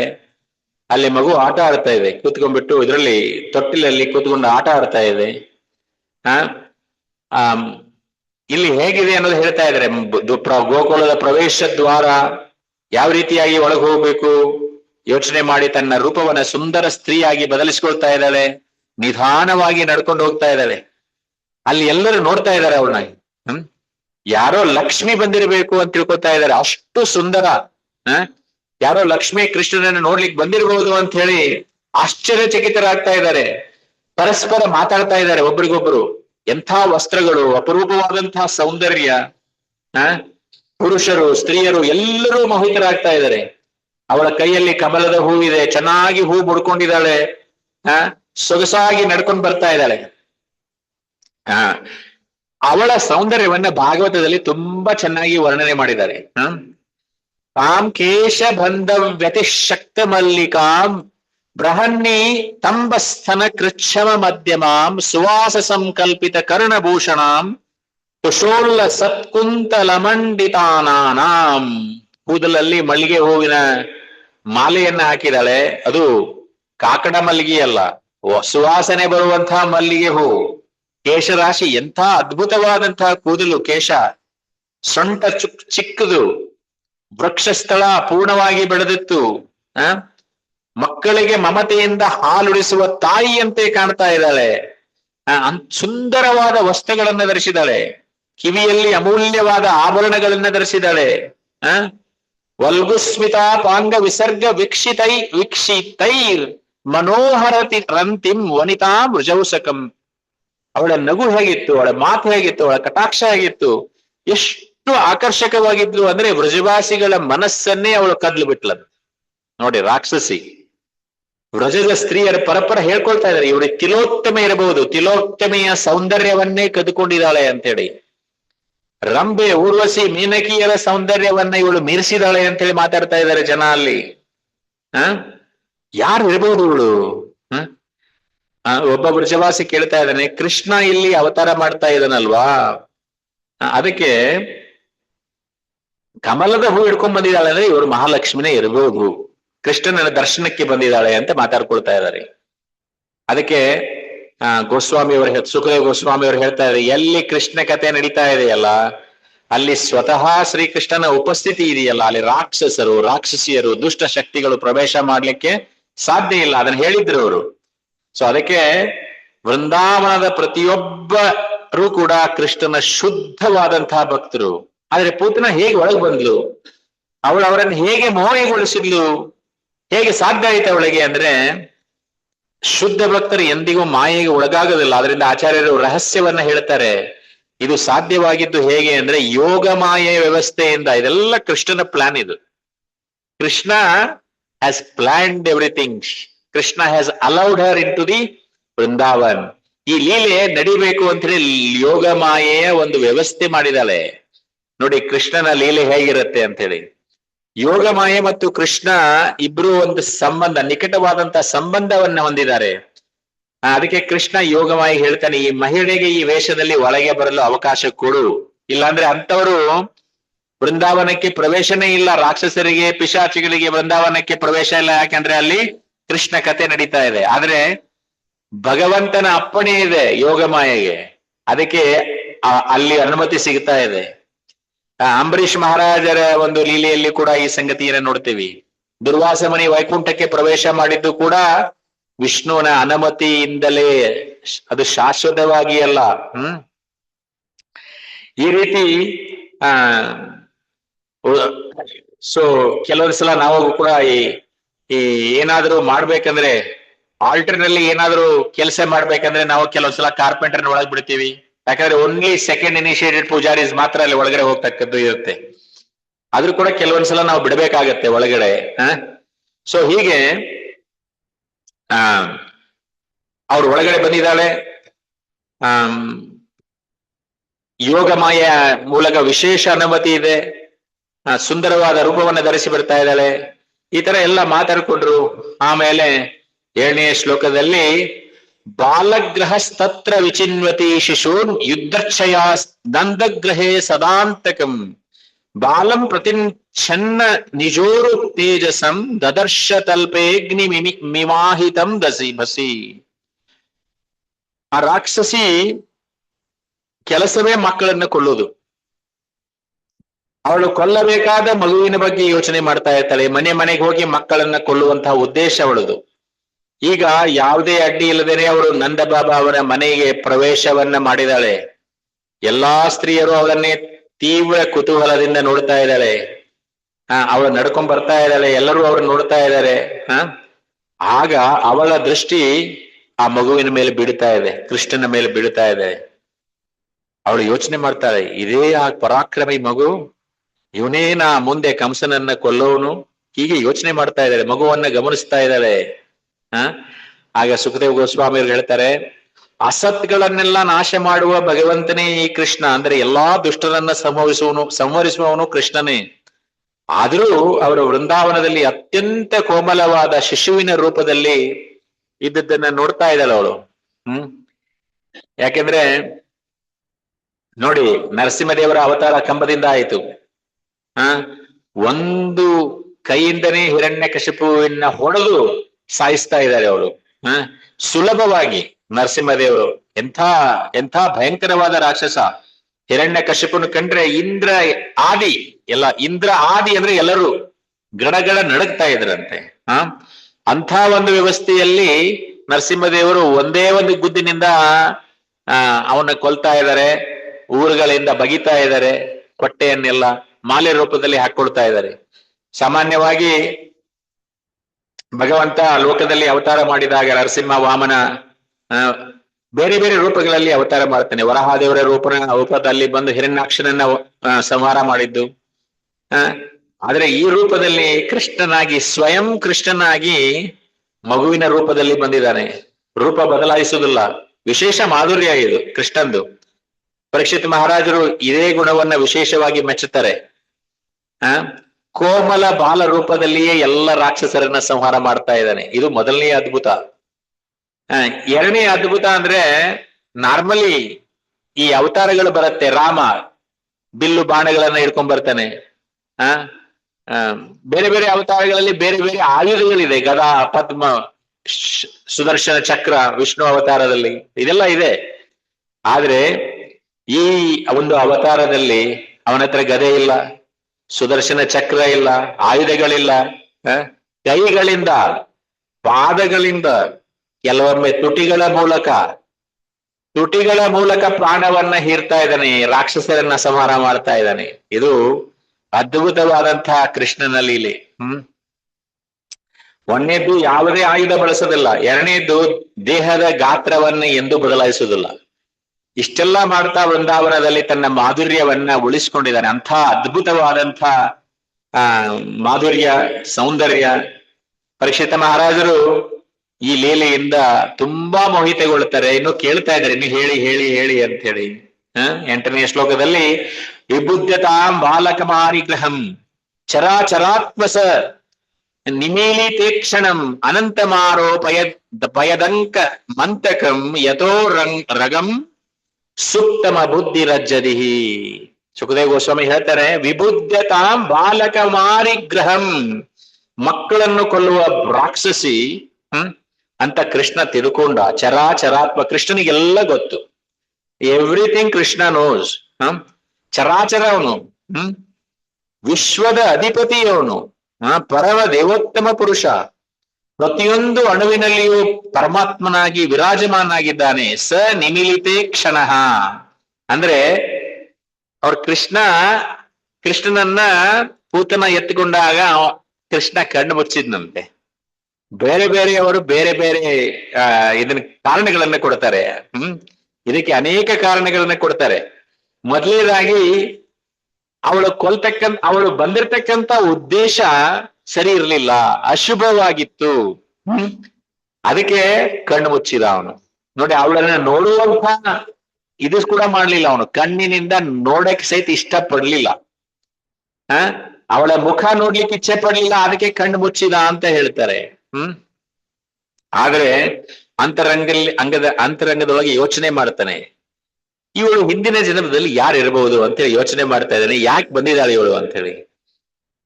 ಬಲಿ ಮಹಾರಾಜನ ಹೆಸರು ಕೇಳಿದೀರಾ ನೀವು? ಬಲಿ ಮಹಾರಾಜನ ಹೆಸರು ಕೇಳಿದಾಗ ಬಲಿ ಮಹಾರಾಜ ಒಬ್ಬ ಸಹೋದರಿ ಇದ್ಲು, ರತ್ನಮಾಲಾ ಅಂತ ಹೇಳಿ. ಯಾವಾಗ ಬಲಿ ಮಹಾರಾಜ ಯಜ್ಞ ಮಾಡುವಾಗ ಅಲ್ಲಿ ವಾಮನ ದೇವ, ಚಿಕ್ಕ ಬಾಲಕ ವಾಮನ ದೇವ, ಕುಳ್ಳ ಬಾಲಕ ಅಲ್ಲಿ ಬರ್ತಾ ಇದ್ದಾನೆ. ಬ್ರಾಹ್ಮಣ ರೂಪದಲ್ಲಿ ಬಾಲಕನನ್ನ ಕಂಡು ಆ ಹುಡುಗನ್ ನೋಡಿದ್ಲು. ಅವಳು ನೋಡಿದ ತಕ್ಷಣ ಎಷ್ಟು ಸುಂದರವಾದ ಮಗು, ಯೋಚನೆ ಮಾಡ್ತಾ ಇದ್ದಾಳೆ, ಇವನು ಎತ್ಕೊಂಡ ನಾನು ಮುದ್ದಾಡಬೇಕು ಅಂತ ಹೇಳಿ, ನನ್ನ ಎದೆ ಹಾಲನ್ನ ಇವಳಿಗೆ ಉಣಿಸ್ಬೇಕು ಅಂತ ಹೇಳಿ ರತ್ನಮಾಲ ಚಿಂತೆ ಮಾಡ್ತಾ ಇದ್ದಾಳೆ ಅಲ್ಲಿ. ಆ ಬಾಲಕನನ್ನ ನೋಡಿ, ವಾಮನ ದೇವರು ಅಷ್ಟು ಸುಂದರ ಆಕರ್ಷಕ ಇದ್ದವನು ವಾಮನ ದೇವ. ಈ ಮಗುವಿಗೆ ತಾಯಿ ಆಗ್ಬೇಕು, ಹಾಲು ಉಣಿಸ್ಬೇಕು ಅಂತ ಹೇಳಿ ಮನಸ್ಸಿನಲ್ಲೇ ಚಿಂತನೆ ಮಾಡ್ತಾ ಇದ್ದಾಳೆ ರತ್ನಮಾಲಾ. ಯಾವಾಗ ಬಲಿ ಮಹಾರಾಜನಿಂದ ಅವನು ವಚನವನ್ನ ಪಡೆದ ವಾಮನ ದೇವ, ನನಗೆ 3 ಅಡಿ ಜಾಗ ಬೇಕು ಅಂತೇಳಿ 2 ಅಡಿಯಲ್ಲಿ ಪೂರ್ತಿ ಬ್ರಹ್ಮಾಂಡವನ್ನ ತಗೊಂಡ್ಬಿಟ್ಟ. 3ನೇ ಅಡಿ ಎಲ್ಲಿಡ್ಬೇಕು ನಾನು ಅಂತ ಹೇಳಿದಾಗ ಆ ಒಂದು ಆಕಾರವನ್ನ ನೋಡಿದ್ಲು, ವಿರಾಟ ರೂಪವನ್ನ ನೋಡಿದ್ಲು, ತ್ರಿವಿಕ್ರಮನ ರೂಪವನ್ನ. ಅವಾಗ ರತ್ನಮಾಲೆ ಕೋಪಗೊಳ್ತಾಳೆ, ಈ ಮಗುವಿಗೆ ಹಾಲು ಉಣಿಸೋದಿಲ್ಲ ನಾನು, ಈ ಮಗುವನ್ನ ಕೊಂದು ಬಿಡಬೇಕು ಅಂತ ಹೇಳಿ ಅವಳು ಯೋಚನೆ ಮಾಡ್ತಾ ಇದ್ದಾಳೆ. ನೋಡಿ, ಎರಡೊಂದು ಬಂತು. ಮೊದಲಿಗೆ ಈ ಮಗುವನ್ನ ಮುದ್ದಾಡಬೇಕು, ಈ ಮಗುವಿಗೆ ಹಾಲು ಉಣಿಸ್ಬೇಕು ನಾನು ಅಂತ ಹೇಳಿ ಯೋಚನೆ ಮಾಡಿದ್ಲು. ಅದೇ ಮಗು ಯಾವಾಗ ತ್ರಿವಿಕ್ರಮನಾಗಿ ಬೆಳೀತು, ಈ ಮಗುವನ್ನ ಕೊಲ್ಬೇಕು ಅಂತ ಹೇಳಿ ವಿಚಾರ ಮಾಡಿದ್ಲು. ಸೊ ಅದಕ್ಕೆ ನೋಡಿ, ಇಲ್ಲಿ ಒಂದು ವಿಶೇಷ ನೋಡ್ಬೇಕು ನಾವು. ಇಲ್ಲಿ ಯಾಕೆ ಕೃಷ್ಣ ಯೋಚನೆ ಮಾಡ್ತಾ ಇದ್ದಾನೆ ಅಂದ್ರೆ, ಇವಳು ಮಹಾಬಲಿ ಕುಟುಂಬದವಳು, ಬಲಿ ಮಹಾರಾಜನ ಕುಟುಂಬದವಳು. ಬಲಿ ಮಹಾರಾಜ ಮತ್ತು ಪ್ರಹ್ಲಾದ ಮಹಾರಾಜನಿಗೆ ಮೊಮ್ಮಗ ಅವನು ಬಲಿ ಮಹಾರಾಜ. ಬಲಿ ಮಹಾರಾಜನು ಭಕ್ತ, ಪ್ರಹ್ಲಾದ ಮಹಾರಾಜನು ಭಕ್ತ. ಸೊ ಈ ಕುಟುಂಬದ ಮೇಲೆ ನಾನು ವಿಶೇಷವಾದಂತಹ ಕೃಪೆಯನ್ನ ತೋರಿಸ್ಬೇಕು ಅಂತ ಹೇಳಿ ಕೃಷ್ಣ ನಿರ್ಧಾರ ಮಾಡ್ತಾ ಇದ್ದಾನೆ. ಅದಕ್ಕೆ ಅವಳಿಗೆ ವೃಂದಾವನಕ್ಕೆ ಬರುವ ಅವಕಾಶ ಕೊಡ್ತಾ ಇದ್ದಾನೆ. ನನಗೆ ಹಾಲು ಉಣಿಸಬೇಕು ಅನ್ನುವಂತ ಆಸೆ ಅವಳಲ್ಲಿತ್ತು, ಅದು ನೆರವೇರಲಿ. ನನ್ನನ್ನ ಕೊಲ್ಲಬೇಕು ಅಂತನ್ನುವಂತ ಆಸೆನೂ ಇತ್ತು ಅವಳಿಗೆ, ಅದು ನೆರವೇರಲಿ. ಅದಕ್ಕೂ ಪ್ರಯತ್ನ ಮಾಡ್ಲಿ. ಕೊನೆಗೆ ಅಟ್ಲೀಸ್ಟ್ ನಾನು ಅವಳಿಗೆ ಮುಕ್ತಿಯನ್ನ ನೀಡ್ತೀನಿ, ನನ್ನ ಧಾಮಕ್ಕೆ ಕರ್ಕೊಂಡು ಹೋಗ್ತೀನಿ. ಯಾಕಂದ್ರೆ ಅವಳು ಭಕ್ತರ ಕುಟುಂಬದಲ್ಲಿ ಹುಟ್ಟಿದವಳು. ನೋಡಿ, ಒಬ್ಬ ಯಾರಾದರೂ ಮನೆಯಲ್ಲಿ ಭಕ್ತರಾದ್ರೆ, ಯಾವುದೇ ಮನೆಯಲ್ಲಿ ಭಕ್ತರು ಆದರೆ ಆ ಭಕ್ತರ ಕುಟುಂಬನೇ ಕೂಡ ಬ್ಯಾಕ್ ಟು ಗಾಡ್, ಮರಳಿ ಭಗವಂತನೆಡೆಗೆ ಹೋಗುವಂತ ಚಾನ್ಸ್ ಅನ್ನ ಭಗವಂತ ಕೊಡ್ತಾ ಇದ್ದಾನೆ. ಸೊ ಅವಳಿಗೆ ತಾಯಿಯ ಸ್ಥಾನವನ್ನ ಕೊಟ್ಟ, ತಾಯಿಯ ಭಾವದಿಂದ ನನಗೆ ಸೇವೆ ಮಾಡಬಹುದು ಅನ್ನುವಂತ ಅವಕಾಶವನ್ನ ಕಲ್ಪಿಸಿಕೊಟ್ಟ. ಸೊ ಅದಕ್ಕೆ ಅವಳಲ್ಲಿ ವಾತ್ಸಲ್ಯ ಭಾವನೂ ಇತ್ತು ಮೊದಲಿಗೆ. ಆ ಭಾವವನ್ನೇ ಕೃಷ್ಣ ಗೌರವಿಸಿದ. ತನ್ನನ್ನ ಕೊಲ್ಲಬೇಕು ಅನ್ನುವಂತಹ ದುಷ್ಟ ಸಂಕಲ್ಪ ಇತ್ತು, ತಾಯಿಯಾಗಿ ಸೇವಿಸಬೇಕೆಂಬ ಈ ಮೊದಲಿನ ಭಾವಕ್ಕೆ ಕೃಷ್ಣ ಹೆಚ್ಚಿನ ಮಹತ್ವವನ್ನು ಕೊಟ್ಟ. ಕೊಲ್ಲಬೇಕು ಅನ್ನುವಂಥದ್ದು ಕೊಡ್ಲಿಲ್ಲ. ನೋಡಿ, ಇದು ಕೃಷ್ಣನ ಒಂದು ಕರುಣೆ, ಇದು ಅಪಾರವಾದಂತಹ ಕರುಣೆ. ಇದನ್ನ ನೋಡಿದ್ರೆ ಅರ್ಥ ಆಗತ್ತೆ. ಪ್ರಭುಪಾದರು ಅಮೆರಿಕಕ್ಕೆ ಹೋದಾಗ ಎಷ್ಟೋ ಹಿಪ್ಪಿಗಳನ್ನ ನೋಡ್ತಾರೆ. ಅವರು ಮದ್ಯಪಾನ ಮಾಡ್ತಾ ಇದ್ರು. ಅಷ್ಟೇ ಅಲ್ಲ, ಮಾದಕ ವಸ್ತುಗಳನ್ನ ವ್ಯಸನಿಗಳಾಗಿದ್ರು ಅವರು. ತಂದೆ ತಾಯಿಯ ಮಾತನ್ನ ಕೇಳ್ತಾ ಇರ್ಲಿಲ್ಲ. ನೋಡ್ರಿ, ಅಂಥ ವಯಸ್ಸಿನಲ್ಲಿ 70 ವರ್ಷ ಅವರಿಗೆ ಹೋದಾಗ 2 ಹಾರ್ಟ್ ಅಟ್ಯಾಕ್ ಆಯ್ತು. ಆ ಹಿಪ್ಪಿಗಳನ್ನ ಭೇಟಿಯಾದ್ರು. ಡ್ರಗ್ಸ್ ತಗೊಳ್ತಾ ಇದ್ರು ಅವರು. ಗುರುಗಳ ಮಾತನ್ನು ಕೇಳಿಲ್ಲ, ಸರ್ಕಾರದ ನಿಯಮ ಅನುಸರಿಸಲಿಲ್ಲ, ಪೊಲೀಸರ ಮಾತಿಗೆ ಮನ್ನಣೆ ಇಲ್ಲ, ಏನೂ ಇಲ್ಲ. ಅವರ ಜೀವನ ಅಷ್ಟೊಂದು ಅಶುಚಿಯಾಗಿತ್ತು. ಅನೇಕ ಅನೈತಿಕ ಸಂಬಂಧವನ್ನ ಹೊಂದಿದ್ರು ಅವರು. ಇಷ್ಟೆಲ್ಲ ಇತ್ತು, ಉದ್ದವಾದ ಪಟ್ಟಿನೇ ಮಾಡಬಹುದು ಅವ್ರದ್ದೆಲ್ಲ. ಆದ್ರೆ ಪ್ರಭುಪಾದರು ಅವರಲ್ಲಿ ಉತ್ತಮ ಗುಣವನ್ನು ಕೂಡ ಕಂಡ್ರು. ಯಾಕಂದ್ರೆ ಅವರಿಗೆ ಸಂಗೀತದಲ್ಲಿ ಆಸಕ್ತಿ ಇತ್ತು. ಯಾರಿಗೆ? ಹಿಪ್ಪಿಗಳಿಗೆ ಸಂಗೀತದಲ್ಲಿ ಆಸಕ್ತಿ ಇತ್ತು. ಅಂದ್ರೆ ಅಷ್ಟೇ ಅಲ್ಲ, ಇನ್ನೊಂದು ಗುಣ ಇತ್ತು ಅವರಿಗೆ. ನನ್ನ ಜೀವನದ ಬಗ್ಗೆ ತಿಳ್ಕೊಳ್ಳುವಂತಹ ಆಸಕ್ತಿನೂ ಇತ್ತು. ಮುಂದೆ ಏನ್ ನಂದು ಆಯಾಮಗಳೇನು, ಜೀವನದ ಆಯಾಮಗಳೇನು, ಪ್ರಶ್ನೆಗಳನ್ನ ಕೇಳುವಂತ ಹಂಬಲ ಇತ್ತು ಅವರಿಗೆ. ಅಂದ್ರೆ ಜಿಜ್ಞಾಸೆ ಅಂತಾರೆ ಇದರಲ್ಲಿ, ಜಿಜ್ಞಾಸೆ ಇತ್ತು. ನಿಜವಾದ ಜೀವನದ ನಿಜವಾದ ಅರ್ಥವನ್ನ ತಿಳ್ಕೊಳ್ಳುವಂತಹ ಜಿಜ್ಞಾಸೆ ಇತ್ತು. ಅದು ಇಂಪಾರ್ಟೆಂಟ್. ನಮಗೆಲ್ಲರಿಗೂ ಕೂಡ ಅದು ಬರಬೇಕು ಜೀವನದಲ್ಲಿ. ನಾವು ಮನುಷ್ಯರಾಗಿ ಹುಟ್ಟಿ ಬಂದ ಮೇಲೆ ಆ ಒಂದು ಜಿಜ್ಞಾಸೆ ನಮ್ಮಲ್ಲೇನೋ ಇರಬೇಕು. ಇರ್ಲಿಲ್ಲ ಅಂತಂದ್ರೆ ಎಷ್ಟೋ ಜನ ನೋಡ್ತೀವಿ, ರಥಯಾತ್ರೆ ಹೋಗ್ತಾ ಇರತ್ತೆ, ಪ್ರಸಾದ ಕೊಡಕ್ಕೆ ಡಿವೋಟೀಸ್ ಹೋಗ್ತಾರೆ, ಬೇಡ ಬೇಡ ಅಂತಾರೆ. ಅಟ್ಲೀಸ್ಟ್ ಬಂದು ರಥ ಹೇಳಿರಿ ಅಂದ್ರೆ ಬೇಡ ಅಂತಾರೆ. ಅಲ್ಲೇ ಕೂತ್ಕೊಂಡು ನೋಡ್ತಾ ಇರ್ತಾರೆ, ಕೈ ಕೂಡ ಮುಗಿಯಲ್ಲ. ಯಾಕಂದ್ರೆ ಭಗವಂತನ ದೇವಸ್ಥಾನಕ್ಕೆ ಬರುವಂತಹ ಸುಕೃತಿ ಅವರಲ್ಲಿ ಇಲ್ಲ, ನಂಬರ್ 1. ಎರಡನೇದ್ದು, ಭಗವಂತನೇ ಹೇಳ್ತಾನೆ, ನಿಮಗೆ ನನ್ನ ದರ್ಶನ ಪಡೆಯುವಂತ ಭಾಗ್ಯ ಇಲ್ಲ ನನ್ನ ಹತ್ರ ಬಂದು, ನಾನೇ ರೋಡಿಗೆ ಬರ್ತೀನಿ ನನ್ನ ದರ್ಶನ ಪಡೀರಿ ಅಂತಂದ್ರೆ ಅದನ್ನು ಮಾಡಕ್ ರೆಡಿ ಇಲ್ಲ ಜನ. ನೋಡಿ, ಎಂಥ ಒಂದು ದುರ್ಭಾಗ್ಯ ಎಷ್ಟೋ ಜನರನ್ನ ನಾವು ನೋಡ್ತೇವೆ. ಅದಕ್ಕೆ ರಥಯಾತ್ರೆಗಳನ್ನ ಏರ್ಪಾಡು ಮಾಡುವುದು ಯಾಕೆ ಅಂತಂದ್ರೆ ಅಂತ ಜನರಿಗೆ ಭಗವಂತನ ದರ್ಶನವನ್ನ ಮಾಡಿಸ್ಬೇಕು ಅನ್ನುವಂಥ ಉದ್ದೇಶ. ಸೊ ಅದಕ್ಕೆ ಈ ಹಿಪ್ಪಿಗಳು ಶ್ರೀಮಂತ ಕುಟುಂಬದಿಂದ ಬಂದಿದ್ರು ಕೂಡ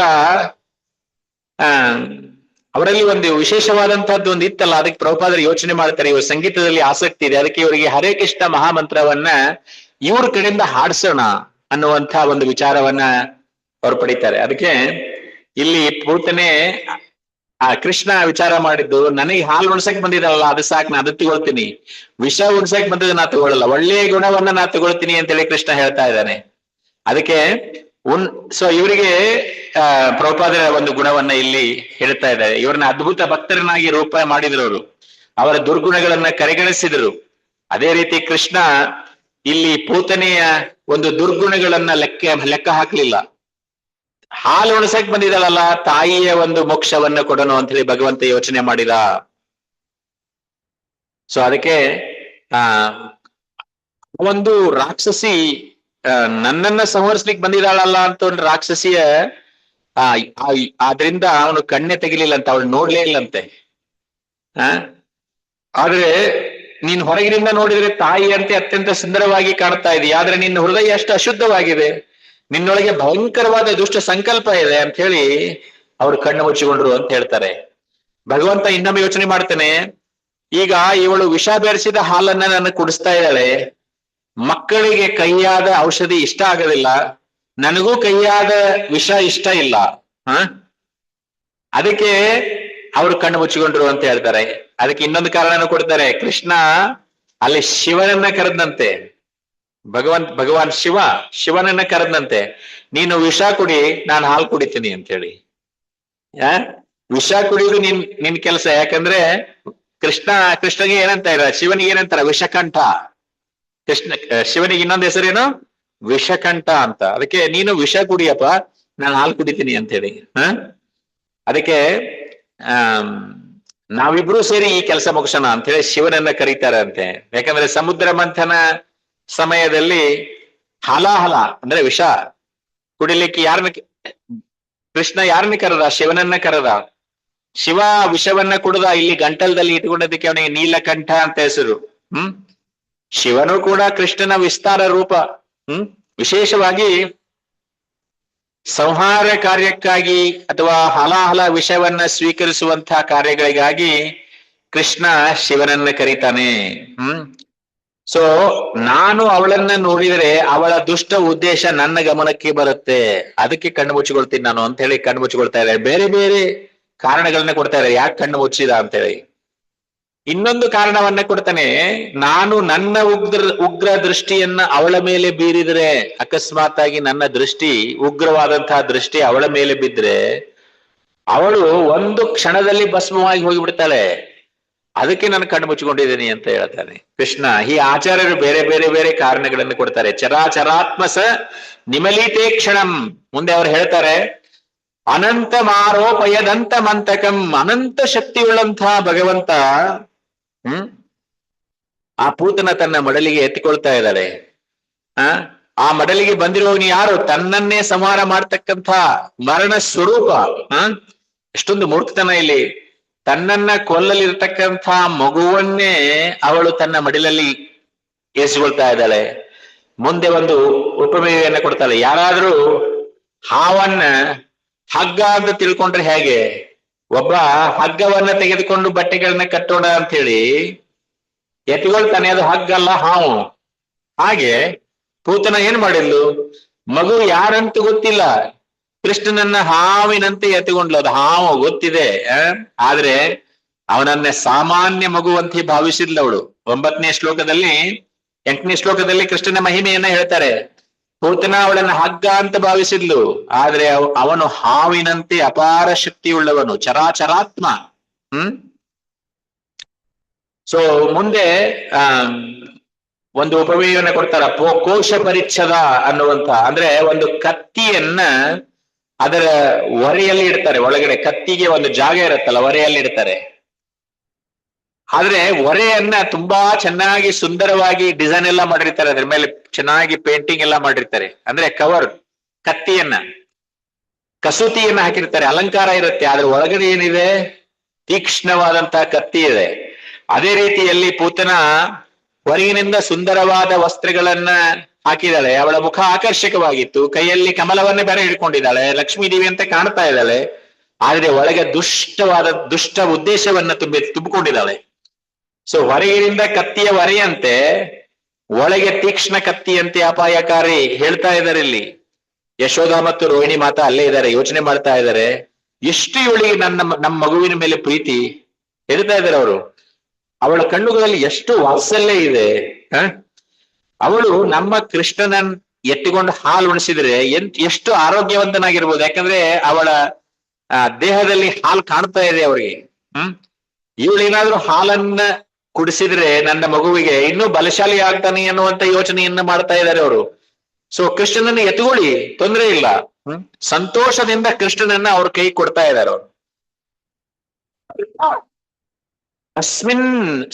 ತಸ್ಮಿನ್ ಸ್ತನಂ ದುರ್ಜರ ವೀರ್ಯ ಮಲ್ಬಣಂ ಘೋರಂ ಅಮಾದಾಯ ಶಿಶೋರದಾವತ್ ಗಾಢಂ ಕರಾಭ್ಯಾಂ ಭಗವಾನ್ ಪ್ರಪೀಡತ ಪ್ರಾಣೈ ಸಮಂ ರೋಷನ್ವಿತೋಪಿಧವತ್.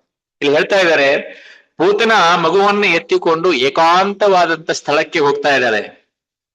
ಅವ್ರು ಹೇಳ್ತಾ ಇದ್ದಾರೆ, ಹೇ ಕಂದ, ನಿನಗೆ ಎಷ್ಟು ಬೇಕೋ ಅಷ್ಟು ಹಾಲು ಕುಡಿ ಅಂತ ಹೇಳ್ತಾ ಇದ್ದಾರೆ. ಆ ಸ್ತನಗಳನ್ನ ಓಪನ್ ಮಾಡಿ ಕೃಷ್ಣನಿಗೆ ಬಿಟ್ಟು ಕೊಡ್ತಾ ಇದ್ದಾಳೆ. ಮನಸ್ಸಿನಲ್ಲಿ ಯೋಚನೆ ಮಾಡ್ತಾ ಇದ್ದಾಳೆ, ಈ ಹಾಲನ್ನ ಕುಡಿದ ಮೇಲೆ ಜೀವನದಲ್ಲಿ ನೀನು ಎಂದಿಗೂ ಹಾಲು ಕುಡಿಯೋದಿಲ್ಲ ಅಂತೇಳಿ ಮಾತಾಡ್ತಾ ಇದ್ದಾಳೆ ಅವಳು ಕೃಷ್ಣನಿಗೆ. ಈ ನನ್ನ ಹಾಲನ್ನ ನೀನು ಕುಡಿದು ಬಿಟ್ರೆ ಜೀವನದಲ್ಲಿ ಇನ್ನೊಮ್ಮೆ ನೀನು ಹಾಲು ಕುಡಿಯೋದಿಲ್ಲ ಅಂತೇಳಿ. ಯಾಕಂದ್ರೆ ನೀನು ಇವಾಗಲೇ ಸಾಯ್ತೀಯ. ಒಳಗೊಳಗೆ ಯೋಚನೆ ಮಾಡ್ತಾ ಇದ್ದಾಳೆ.